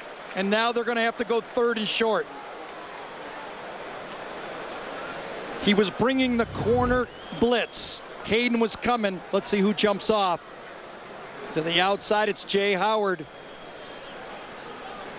That's a big mistake. Big mistake. Offside. Let's go back to what you said at the very penalty. Repeat 3rd down. The very beginning of the broadcast. Yeah, it's usually in these games, it's the routine plays that cause the difference. There's been some spectacular ones, but Florida has made less of the routine plays so far in this game. And what it's going to cause? It's going to cause Tebow to have to play spectacular at the end to try to win this thing. Now they're looking at 3rd and 2 instead of 3rd and 7. Yep. Mays and Hanks go right. Julio Jones comes near side. He had the perfect call on 3rd down, and now they got to do it again. Ingram's back in there. And on 3rd and 2, he's got the first down. Boy, doesn't he look like Emmitt Smith. Yep. And there's a small irony here with Emmitt Smith, the great Cowboy player on the sidelines. Greg McElroy's father, Greg Sr., is a vice president of the Dallas Cowboys. This play was designed to go right, and that's what the great tailbacks do. They read it backside, and he's one of the great 2-foot jump cutters in college football. I like that description. I've never heard that before. What is it? The two-foot jump cutters. Oh, he's 2-foot jump. Sounds like a golf term. I just talk. I don't even know. He just read that beautifully, though. I'm just proud you got that out, you know. Me too. First down and 10 at the 50. Ingram.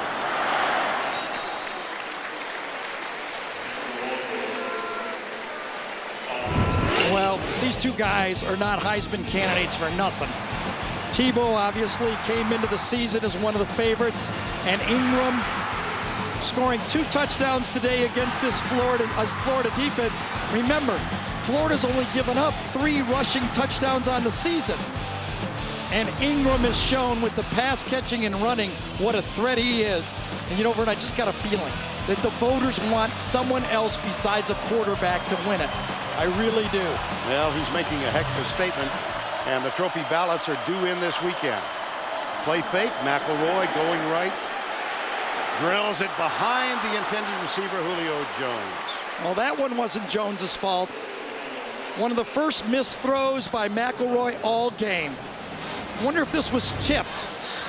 You know what? There was a small window, and Greg was a little late with the delivery. That's why he had to throw it behind Julio. Well, they're back in that 3rd and 7 again. Right. Last time they jumped off. Will Charlie Strong bring pressure again? He loves to attack with pressure.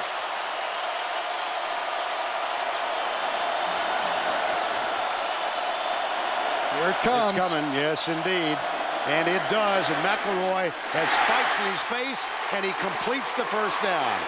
Julio Jones. You can't do any better than Greg McElroy did on this. He knew that he had no help. He had to throw around these two guys. Reminded me almost of Drew Brees, the way Drew Brees throws around blitzing guys. Charlie had the right call on. McElroy beat him. Julio Jones, who had those 3 big catches on the touchdown drive. You look at Charlie Strong, defensive coordinator, Florida. McElroy he had a great game last week, but he is having the game of his life tonight. 239 yards throwing, and here's Upchurch, who caught the winning touchdown pass last week in that come-from-behind victory over Auburn. Now, this is the #1 defense in the country, statistically, coming in. And what has happened to them tonight? You know, you don't have to exactly be balanced in numerical numbers, but you have to keep the defense off balance in play calling. That's what Alabama has done in this game so far. Florida does not know where they're coming from on every snap. Ingram back on the field, gets the handoff and goes right. And that's going to be very close for a first down inside the 30. Is this starting to remind you of that drive last year when they took 7.5 minutes? They started on the 12, and they methodically put it down the field. This time they started, a year ago, they started on the 9. Very similar type feel. 3rd and 1. They are 6 of 9 on 3rd down conversions.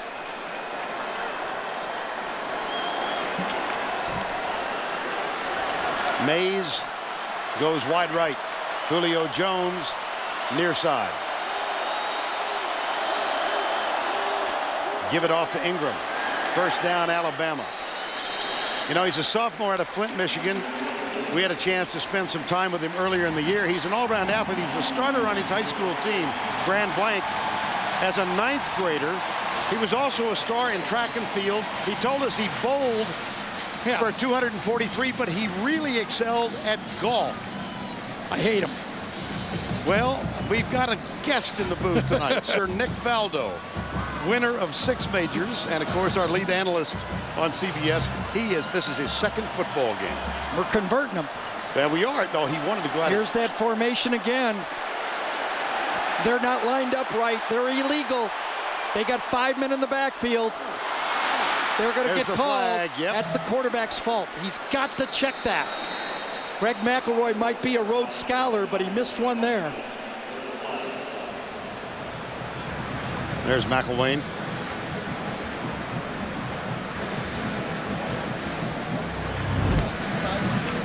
And here's This is it. One of these guys or one of these guys need to be on the line of scrimmage. That was easy. Now a field goal is huge. A field goal makes it a 16-point game. Offense, 5 men in the backfield. That penalty's declined. 2nd down. Because he lost yardage on the bubble. They're going to decline it. I see. Yep. But remember, a field goal means Florida has to go 2 touchdowns and 2 two-point conversions or 2 scores and a field goal. Right side, Ingram cuts back to the left, breaks a tackle. Wow, wow, wow, wow. It's a statement game for Mark Ingram.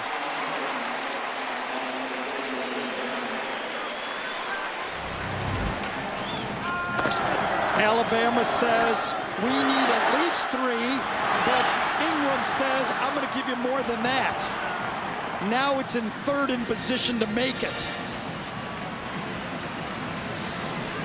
Very interesting call here. 3 points are huge, but you got a hot quarterback.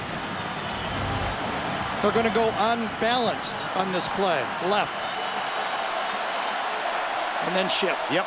Two tight ends go to the right side. No one's covering the slot. Here we go. Look at that cut. You got to give it to that offensive line. This offensive line is making plays. Mike Johnson and William Blahos watch the center and the guard. Blahos pushes, Johnson gets the nose, and watch Ingram cut up inside. Barrett Jones gets his guy. They are gashing Florida.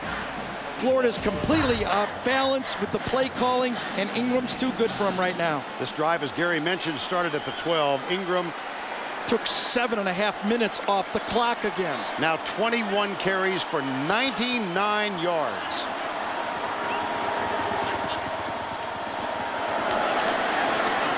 To the 10. Remember, they got this ball with 7.5 minutes to go in the third quarter, and they ran out the clock.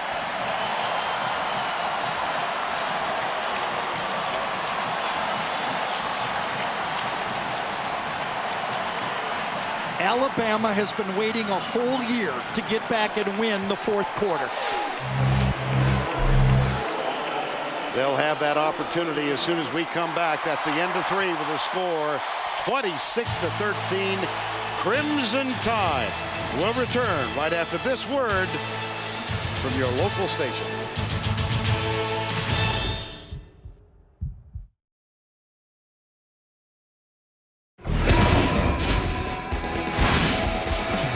Tebow goes right side. He's got a man. Huge play. Tebow drills it. Boy, there was some pop on that ball. Tebow is caught. Touchdown. This guy's unbelievable. Come on now. You can't do this stuff. That was then. This is now. During the break, Tim Tebow trying to urge his team on. A year ago, they trailed by 3. Now they trail by 13. He's in the defensive huddle. He knows they must hold Alabama to a field goal. A touchdown here, I think Nick goes for 2 and tries to make it a 21-point game. Florida's defense is on. We begin the fourth. Vern Lundquist, Gary Danielson, Tracy Wolfson, our entire CBS crew in the Georgia Dome in Atlanta. This could be a championship drive for Alabama. Started on the 12-yard line. And this is the 15th play of this drive. Sounds familiar, doesn't it? It sure does. Upchurch, right side. They try to get Upchurch open in the flat. He was held up at the line of scrimmage. So McElroy says, what the heck? What the heck? I'll take it.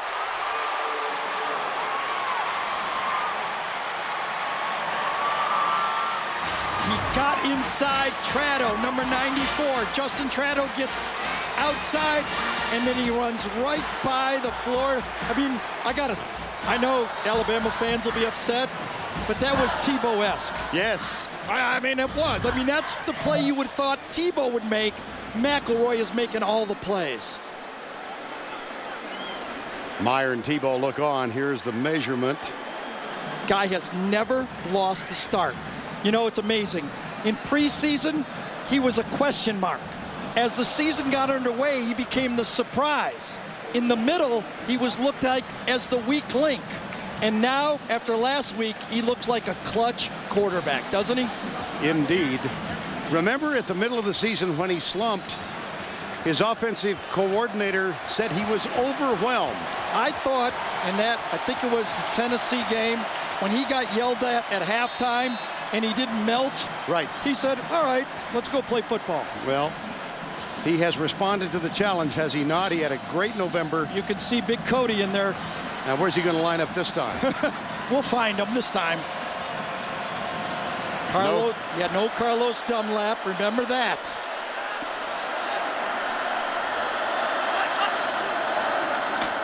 Hand off. And that'll be caught short of the first down.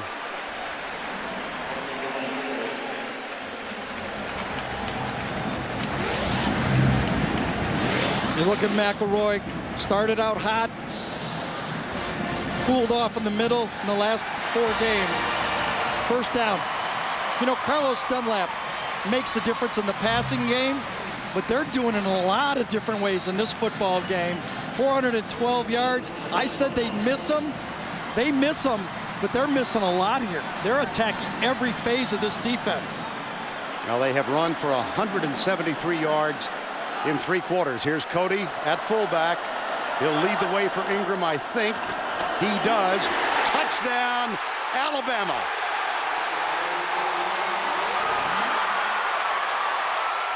I'm pretty sure they'll go for 2 here.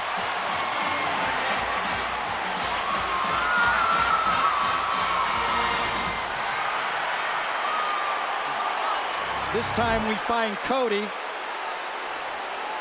and we follow Cody.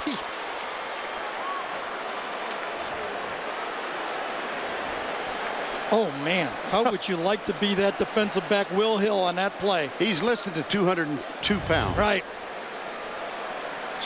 Charlie Strong has tried everything. 3-man line, bear defense, 4-man line, 4 or 5 defensive ends in place of Dunlap, but they've had their number. Look at Cody deliver the hit on Will Hill. Hill did get off the block and helped with the tackle.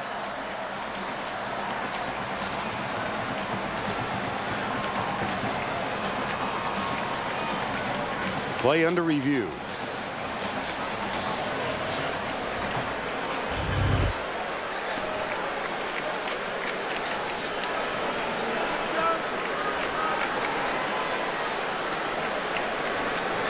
So we wait.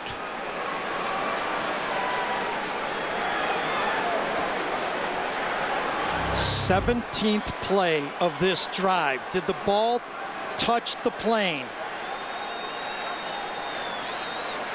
I think it did. Yeah, I do too. And there is a camera right on the goal line. After further review, the ruling on the field is confirmed. Touchdown. I think the thinking here for Nick Saban is he does not believe Florida will get 4 more possessions. So he doesn't worry about 19 or 20 doesn't hurt him. 21 would be huge. And so the try for 2 at the end of an 88-yard drive, 17 plays and 8 minutes and 47 seconds off the clock. Julio Jones in the slot, bottom of the screen. Pressure from the back, McElroy incomplete. Boy, I tell you, Spikes is really limping. He labored through that whole drive. He made the play on that one, but he was not 100%. Last week against Auburn on the road, they went 79 yards in 15 plays. They just went 88 yards in 17 plays. And 3 touchdowns from Mark Ingram. Amazing night for number 22. Back with more in a moment.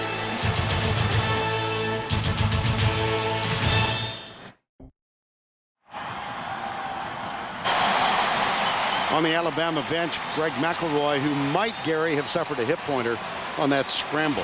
Yeah, as he was pulling away on this scramble, I don't know if he strained like a hip flexor or got a hit on the hip, but that's the second big scramble that McElroy has produced in this game. Remember the one down the sideline?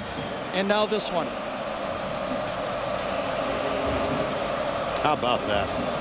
88 yards, 17 plays, 8:47 on the clock, and they lead 32-13. This is Chris Rainey. Out to the 35-yard line. So Florida with a formidable task, might you say? Well, if they come back and win this one, and you don't even have to vote for the Heisman.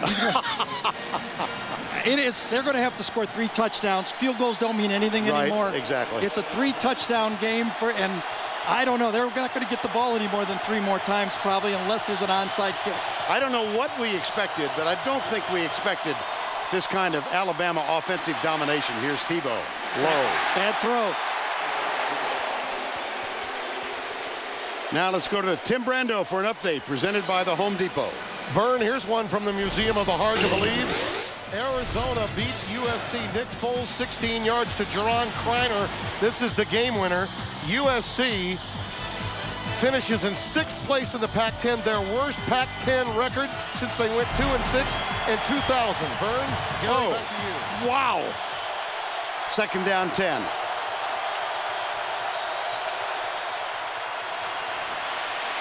Tebow. Aaron Hernandez. Well, as a totally irrelevant footnote, the Southern California Trojan basketball team staying in our hotel. And as we speak, they are playing against Georgia Tech. I'd love to know what kind of crowd's there, since Georgia Tech is playing tonight, the football team. I would assume for Florida, it's 4-down territory. Last loss, late September, 31-30, at home to Ole Miss. Tebow. Corey Reamer with the tackle. That was 22 games ago, September 08.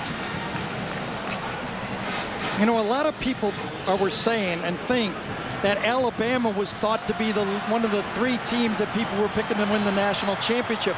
I believe they were in the 2nd phase of teams. Watch out. That is a fumble. Who got it? Alabama got it. Lorenzo Washington is the guy that came from behind, but it was not good feel by Tebow. Watch Washington right here. He's actually double teamed on the play. Tebow should have gone up in the pocket. When he retreated, he actually produced the sack. Was his hand going forward? That's the question. This obviously will be reviewed.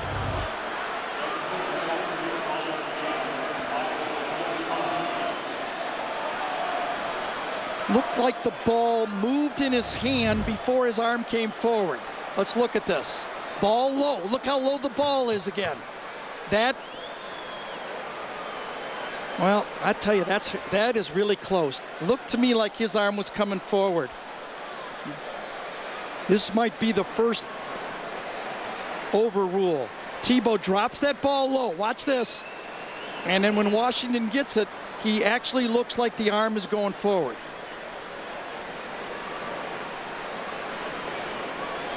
It was ruled a fumble, obviously. Should I go out on a limb here, Vern? I always do, don't I? I've got the saw if you'd like for me to start. I think they're gonna, boy, what? That ball popped out of his hand at the same time it was going forward.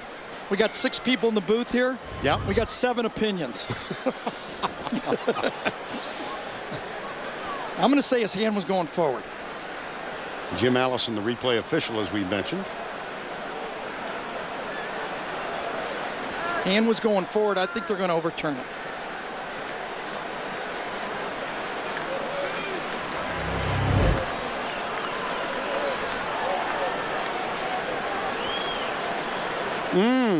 The ball is moving as it comes forward. I don't know what the replay official will see on this one. No, you're hedging now. No, I would overturn it. Okay, all right. What the heck? I just don't want those. I'm still going to get my paycheck. After further review, the ruling on the field is an incomplete pass. Whoa, Mr. Danielson. Florida's ball, 2nd and 10 on the 49.5-yard line. Please reset the game clock to 12:34. The money in the booth is all being passed to me. Oh, goodness. Tebow thought his arm was going forward, but you know what? We all do that on every play. And so, with the overrule at 2nd down and 10. Demps the running back. 32-13, 12:34 to go.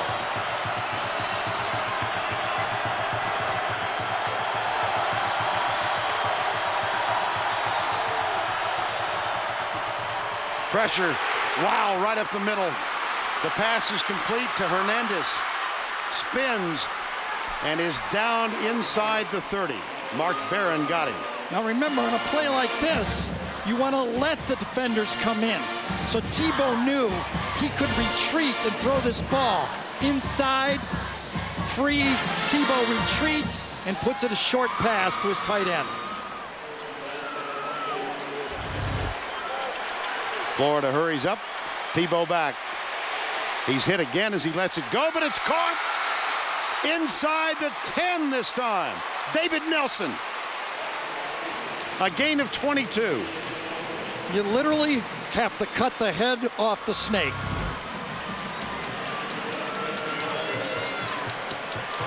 David Nelson goes up, uses his size, and makes the play. First and goal. 12 minutes remaining.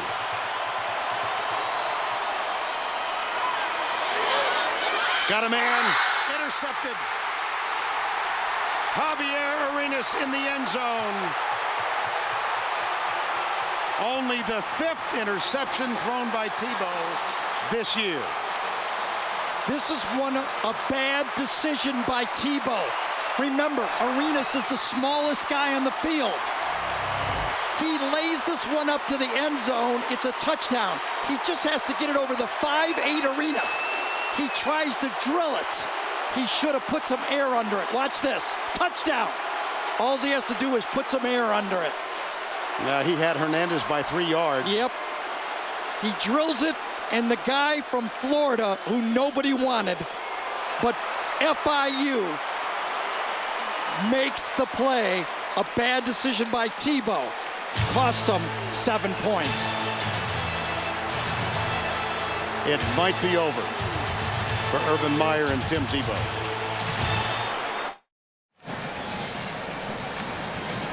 (32-13) Alabama after Tebow's interception. It's now time for the SEC Moment, presented by Sonic. Here's Tracy Williams. Last year in an SEC championship game for the ages, #1 Alabama took a 20-17 lead over the #2 Gators heading into the 4th quarter. But then Tim Tebow took over, leading Florida on 2 long scoring drives as the Gators won their 6th SEC championship game title. It was Tim Tebow's first ever 4th quarter come-from-behind victory. Well, a different story tonight. We mentioned he's only thrown 5 interceptions this year. It's his 10th turnover. Had the 5 fumbles. And that was his first interception in his last 139 passes. And so, McElroy and the Crimson Tide, 32-13, and they've got a 1st and 10 at the 20. This is Ingram. Over 100 yards rushing now. Going back. And I know this, I mean, it still might not be a football game, but that was a routine throw. And Tebow made a mistake, and he paid for it. That's what we love about these high-stakes games. Consequences on every play. And Alabama made the play there. Arenas made the play there. It was spectacular for Arenas, but a routine mistake by Tebow. Javier Arenas, Gary mentioned, was offered 1 scholarship early on. That was Florida International University, and then Mike Shula came calling and signed Arenas to a scholarship. Here's Upchurch setting up to the right side. And Ingram to the 25, tackled by Jay Howard. We, as Americans, admire our athletes who produce under pressure. Greg McElroy has produced today under pressure. You know, and I can feel where he was. I was kind of a mutt as a quarterback. He was the guy nobody wanted. He had to go against Tebow today, and he produced. Well, when we last saw him on the bench, it looked like he had a hip pointer that might prove costly. Tracy Wolfson letting us know that he's quite fine. 3rd and 4. How about that look? Things are not quite fine. No surprise. No. A run and a punt. Let's chew on the clock. That's right. No surprise. Remember the graphic? Nick Saban, 27-1 with a halftime lead. Pretty good.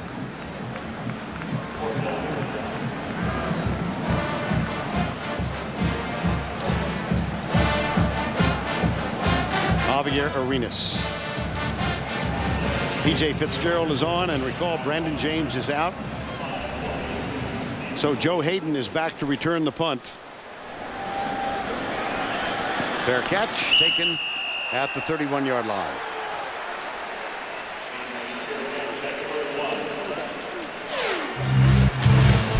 Well, the hill's pretty steep for the Florida Gators. Alabama in command.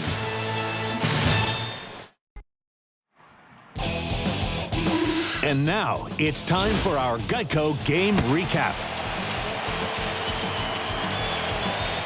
Alabama aggressive from the start. Opening drive, they got this field goal from Lee Tippin, and they went up 3-0. Then the first touchdown of the night, Mark Ingram from 7 yards out. The extra point went doink off the right upright. That made it 9-0. Gators came back with a Caleb Sturgis 48-yard field goal. It was 9-3. Another one, this from Tippin to make it 12-3. That followed by a Gator touchdown, David Nelson. 12-10. We had a ball game. And then Ingram extended the lead, 19-10 after this 3-yard run. Sturgis field goal, 19-13, and the seesaw continued. McElroy, who's having a game for the ages tonight, hit Colin Peak on an aesthetically pleasing pass. Left side, Ingram, that one reviewed, ruled that he did cross the plane.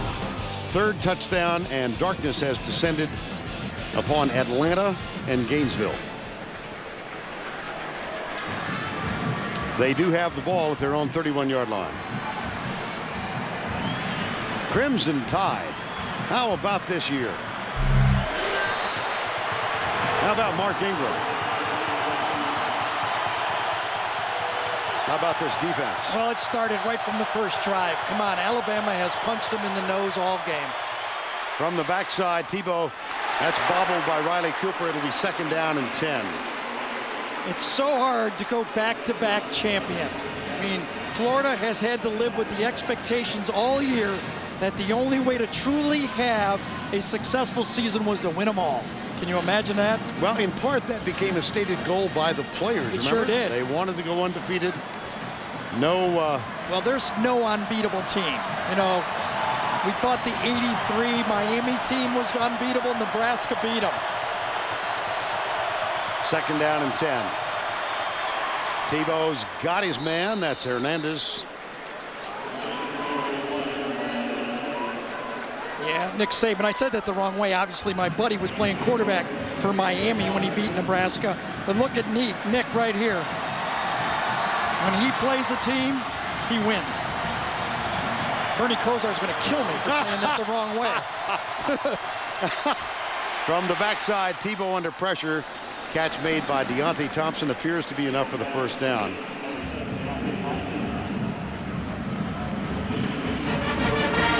Nick Saban, of course, graduated from Kent State, graduate assistant there, was with the Houston Oilers for a while. First head coaching job, University of Toledo, to be continued. It's 1st down and 10 with a hurry-up offense.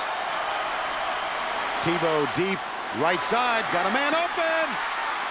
Hernandez all the way down to the 20-yard line. This guy is one of the great players in college football. He had a drop earlier in the game. That was a big routine play that he dropped, but he beats Mark Barron right there. Nice route, great catch.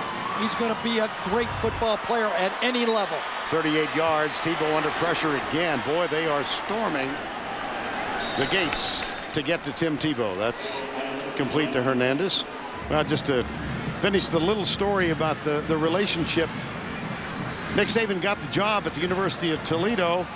Urban Meyer said he was coaching linebackers at Illinois State for $6,000 a year. He called the Saban home, and he wound up talking to Saban's wife, Terry, and he pitched himself for the job. He never talked to Nick. Terry said to Nick, you know, he sounds like a really bright young guy. You ought to hire him. Never did. He went to Colorado State instead. Flag is down.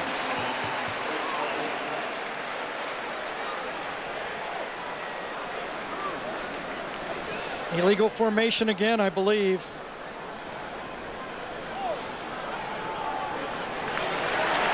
And Might have been somebody moving on the play, but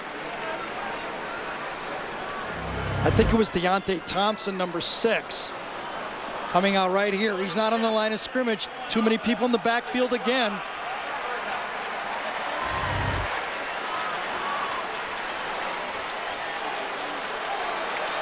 Might have had 2 guys moving at the same time also right there. Either way. 3rd and 7.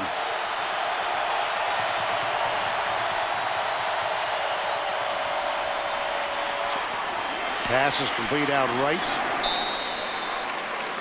That's Omarius Hines, the redshirt freshman from Corsicana, Texas. And of course, because of the score, it being the way it is with 3 scorers, got to go for it on 4th down. You saw Urban just call that timeout right there.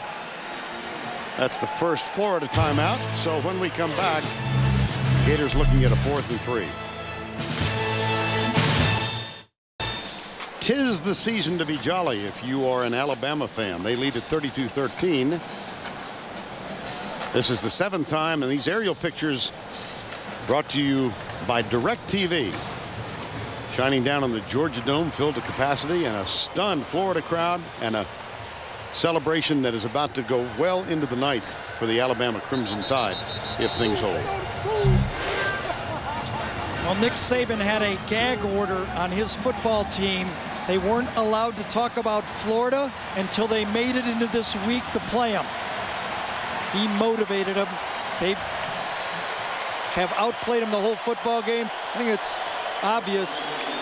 This a must 1st down. 4th and 3. Tebow, oh no, it's incomplete. Intended for David Nelson. Tell you, Rolando McClain made a play, reading the eyes of Tebow. McClain is 6'4". He gets in the throwing lane and forces the ball. I think he even tipped it, didn't he? Yes. McClain, watch the eyes. Watch him move at the last second. Tebow probably saw him and didn't get it in there. Urban Meyer knows it's over. The winning streak is going to come to an end, and Alabama is going to Pasadena. Time now for Red Lobster, presenting today's scholar athlete for the Florida Gators, Major Wright, a junior with a major in family, youth, and community sciences. And for the Alabama Crimson Tide, it's Colin Peak, young man whose family all went to Florida.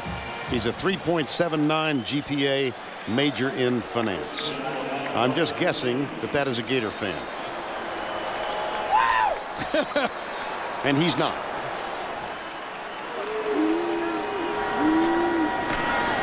Well, here's the handoff to Richardson. And the clock at 7:20 and running down.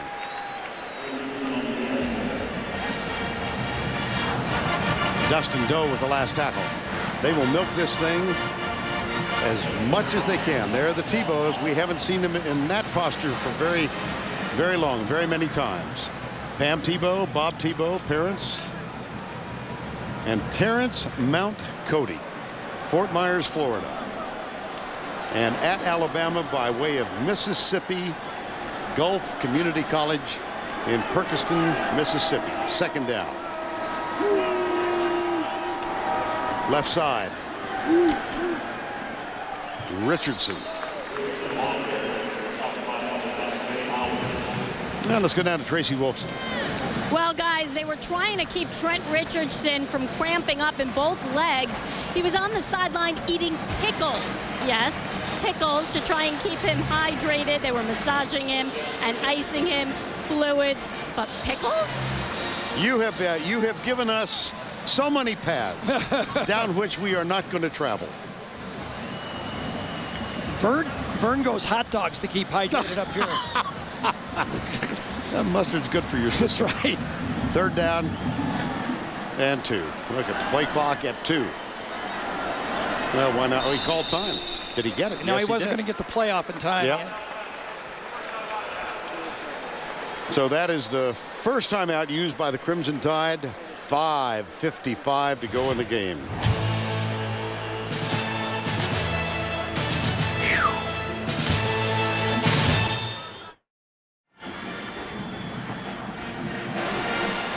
Don't forget, later in the game, the play of the game presented by Outback Steakhouse. I'm just guessing that it'll feature guys wearing crimson. Third down. Cody having the time of his life.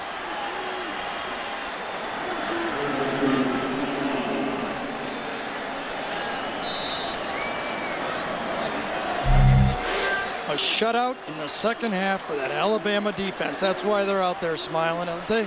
Oh. Here's Ingram. Trying to make an exclamation point to the evening. Dustin Doe. Well, one of the big picture things in this football game is, of course, Alabama's going to play for a national championship.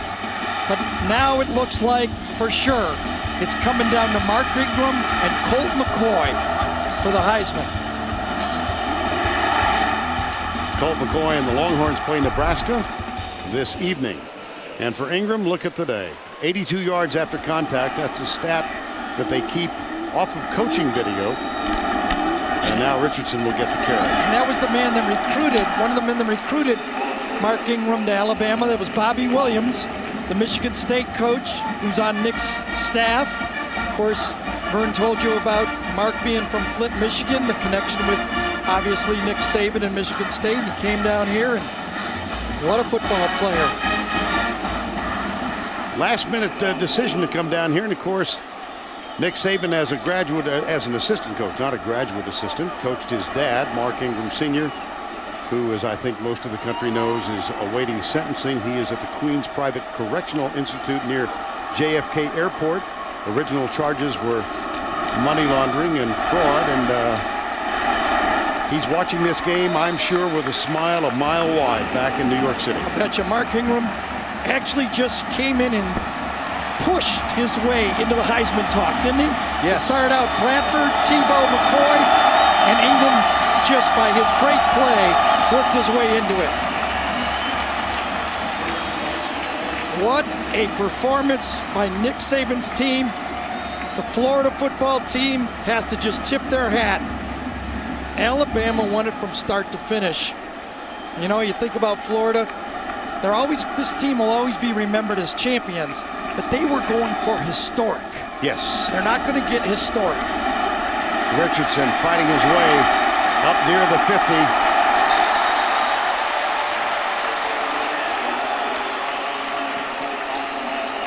These two guys are both coming back. Trent Richardson, Mark, what a 1-2 combination. Best combination in college football. Total yardage now 454. And we'll make the point again that Carlos Dunlap, the defensive end, suspended for this game because of his arrest on DUI charges earlier this week. But I don't know that he would have made any difference whatsoever tonight. I say no. They never got Alabama into a passing game.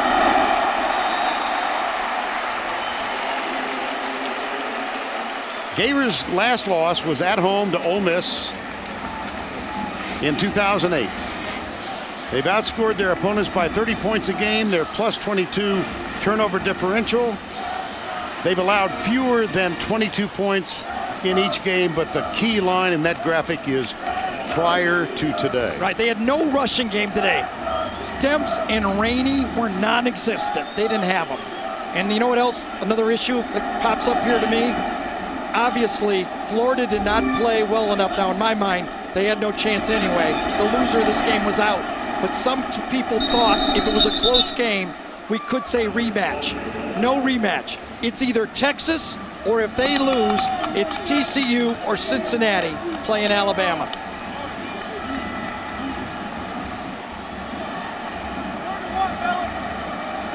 Third and short.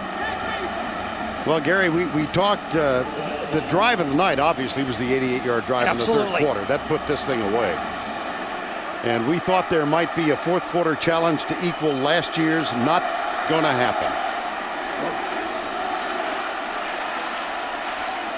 Well, the league started in the 30s. The last Alabama SEC title in 1999. Upchurch. That should be another first down. 2:03 to go. Well, when you get humbled, like Alabama was humbled last year, getting dominated in the fourth quarter and then losing to Utah, you work all year to come back, and they did it today. About the time this league started in the 30s, a man named Frank Perkins wrote a tune with lyrics by Mitchell Parrish.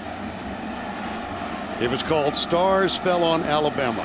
We're inside. We can't see them, but I'll bet the state is trying to see him tonight. First down. Well, they could also rephrase this a little too, Vern. Saban fell on Alabama. You got to give that man credit. He's built a champion at LSU. He came to Alabama and built, obviously, another tremendous program, and they've got great players coming up, freshmen and sophomores. This ain't going to stop soon. 1:40 remaining in this game. Earl Alexander starts in motion. They'll hand it off to Upchurch. Big hole. Stiff arm.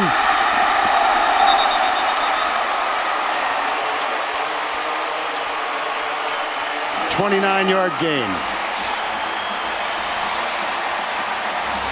Nice tribute by Alabama. Their offensive line keeps playing. They give it to their senior, Upchurch. Roy Upchurch, excuse me. Roy Upchurch makes it. That football player has been through a lot. Had that big catch last week. They just got athletes up and down this team, don't they? Well coached, focused. And Nick's going to get wet, maybe, huh? Another 6 yards, and they're going to go 500 yards on offense. Yeah, they're going to shut it down, though. You think? Yep. Take a knee? Yes, they are.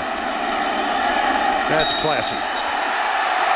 That's something that some coaches in this league are not accustomed to.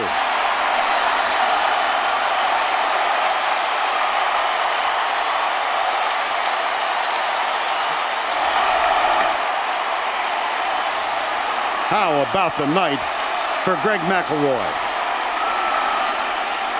How about the loss for Tim Tebow?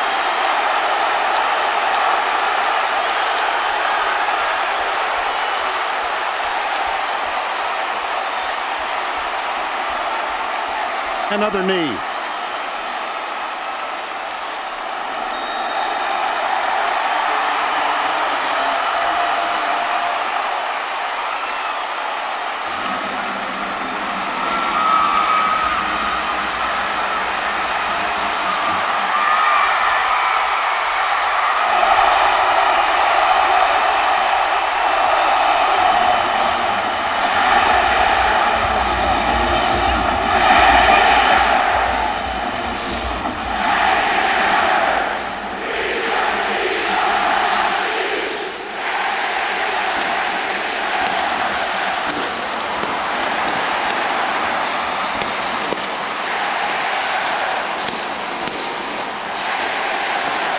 Now it's official.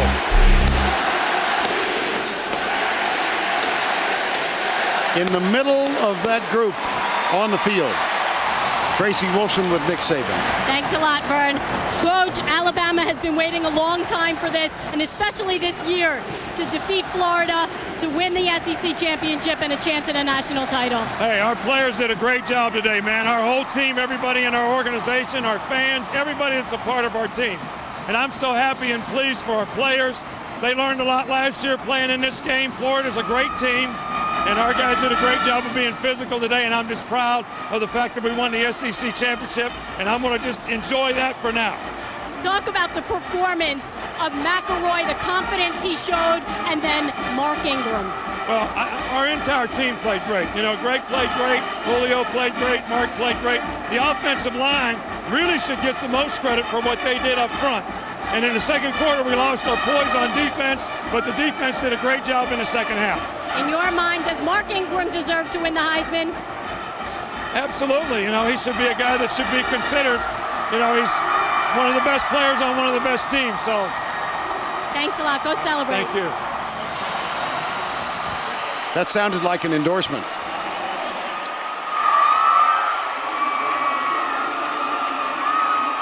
That's got to be fun, doesn't it?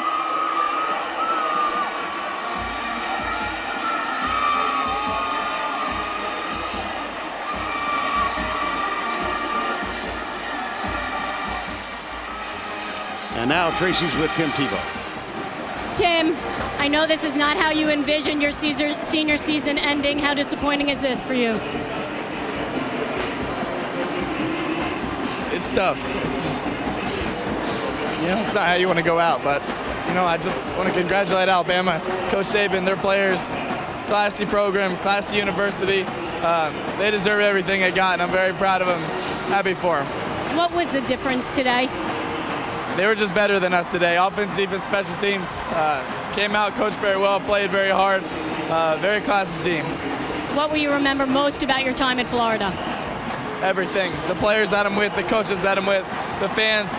Even though we're losing, they're still here supporting us, and I just appreciate all of it. Thanks a lot. Thank you. God bless.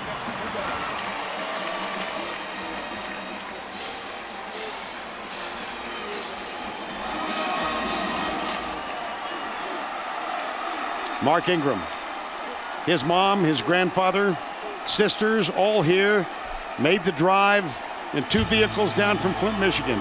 Well, tears of a different texture for both teams. Much, much more to come from the Georgia Dome. It's final. Alabama wins it 32-13, their 22nd SEC title, and they'll have a chance to go for their 13th national championship. Tracy's with Mark Ingram. That's right, a dominant performance tonight. 113 yards rushing, 76-yard passing, 3 touchdowns. What was the key for you tonight? First of all, I just want to thank God, and I'm so blessed. And sometimes you got to let go and let God work for you, and that's what I did tonight. And I just got to give him all praise, all glory. And, we came out here as a team, and we fought. We played with a lot of heart, a lot of passion, and we weren't going to be denied tonight, and we played that way.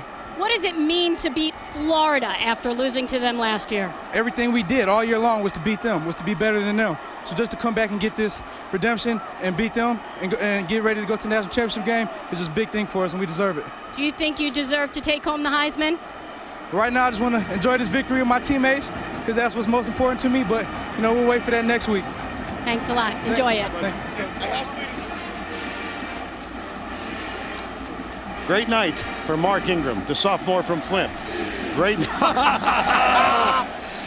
the picture of the night. Wow. Oh, Ingram won. Nick Saban doing a chest bump. That's something you don't see all the time. And it's time now for the Outback Plays of the Game, presented by Outback Steakhouse. Here's our old friend Eli Gold.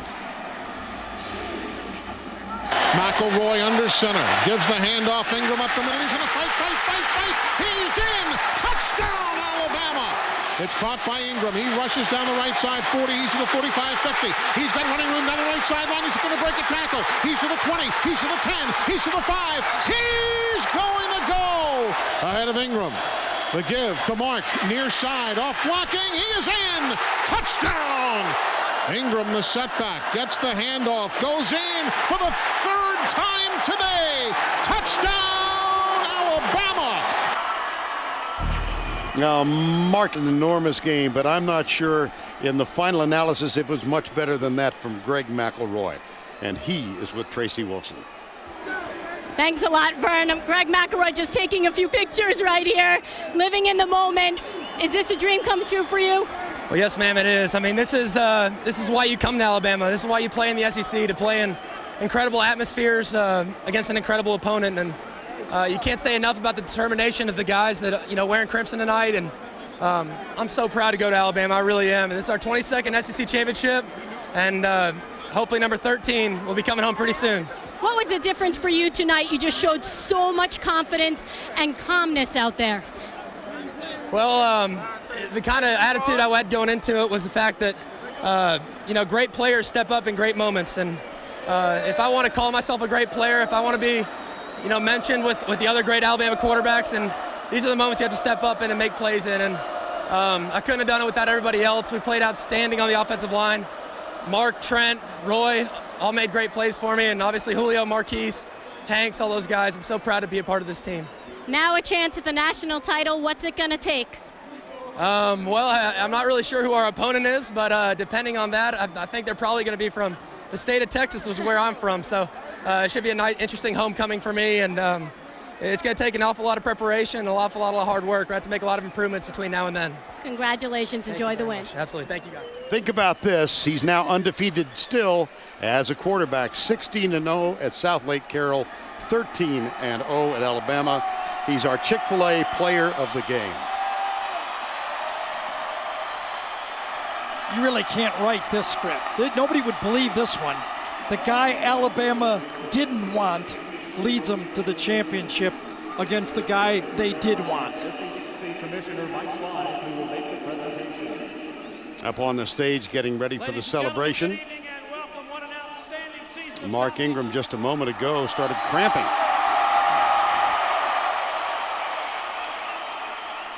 And he's getting immediate medical attention. We remain at the Georgia Dome as Nick Saban salutes the Crimson Tide followers. Much more to come on CBS.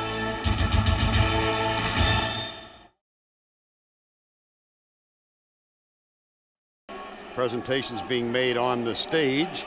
Commissioner Mike Slive, Nick Saban, hugs for the team. The Alabama Crimson Tide were undefeated in 1992. They faced Miami in the national championship game and demolished them to complete a national championship season, and they're trying to go back for their 13th title. They will go back, as a matter of fact, against whom we know not yet. But Greg McElroy had a pretty good idea. It might be Texas. Well, the one team from Texas. Texas should win this game, but that Big 12 is always crazy. Those things don't go.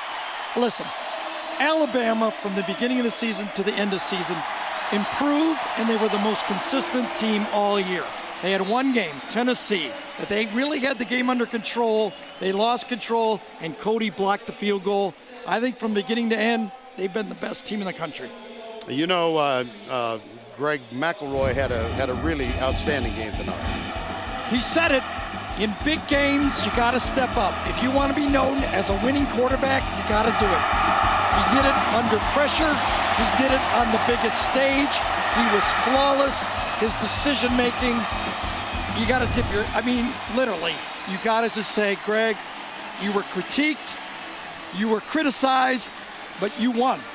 He came through. He'll always be remembered now. Well, and the end comes for Tim Tebow and the Florida Gators tonight, having won 22 in a row. Think about this. Over the last 2 years in regular season play, these two teams were 47-1. And for Tebow and the Gators, what's the legacy? They'll be known as champions. They will not be known as historically the team. Right. That's pretty good. That's pretty good. But, you know, when you come back and your whole goal is to win them all, that's tough to do. They met a better team tonight. I really believe they met a better team. You know, a year or so ago, you and I had a really, really long talk with Mal Moore, the athletic director at Alabama. And by the way, this is just great for him. And he told us the entire story of how he got Nick Saban to come to Alabama. We're going to have to save it for the book, I guess. Well, needless to say, he got the guy he needed for Alabama. Right. And they're only going to get better, don't you think, Gary? Oh, yeah. Oh, yeah. They're going to recruit, both teams recruit great players.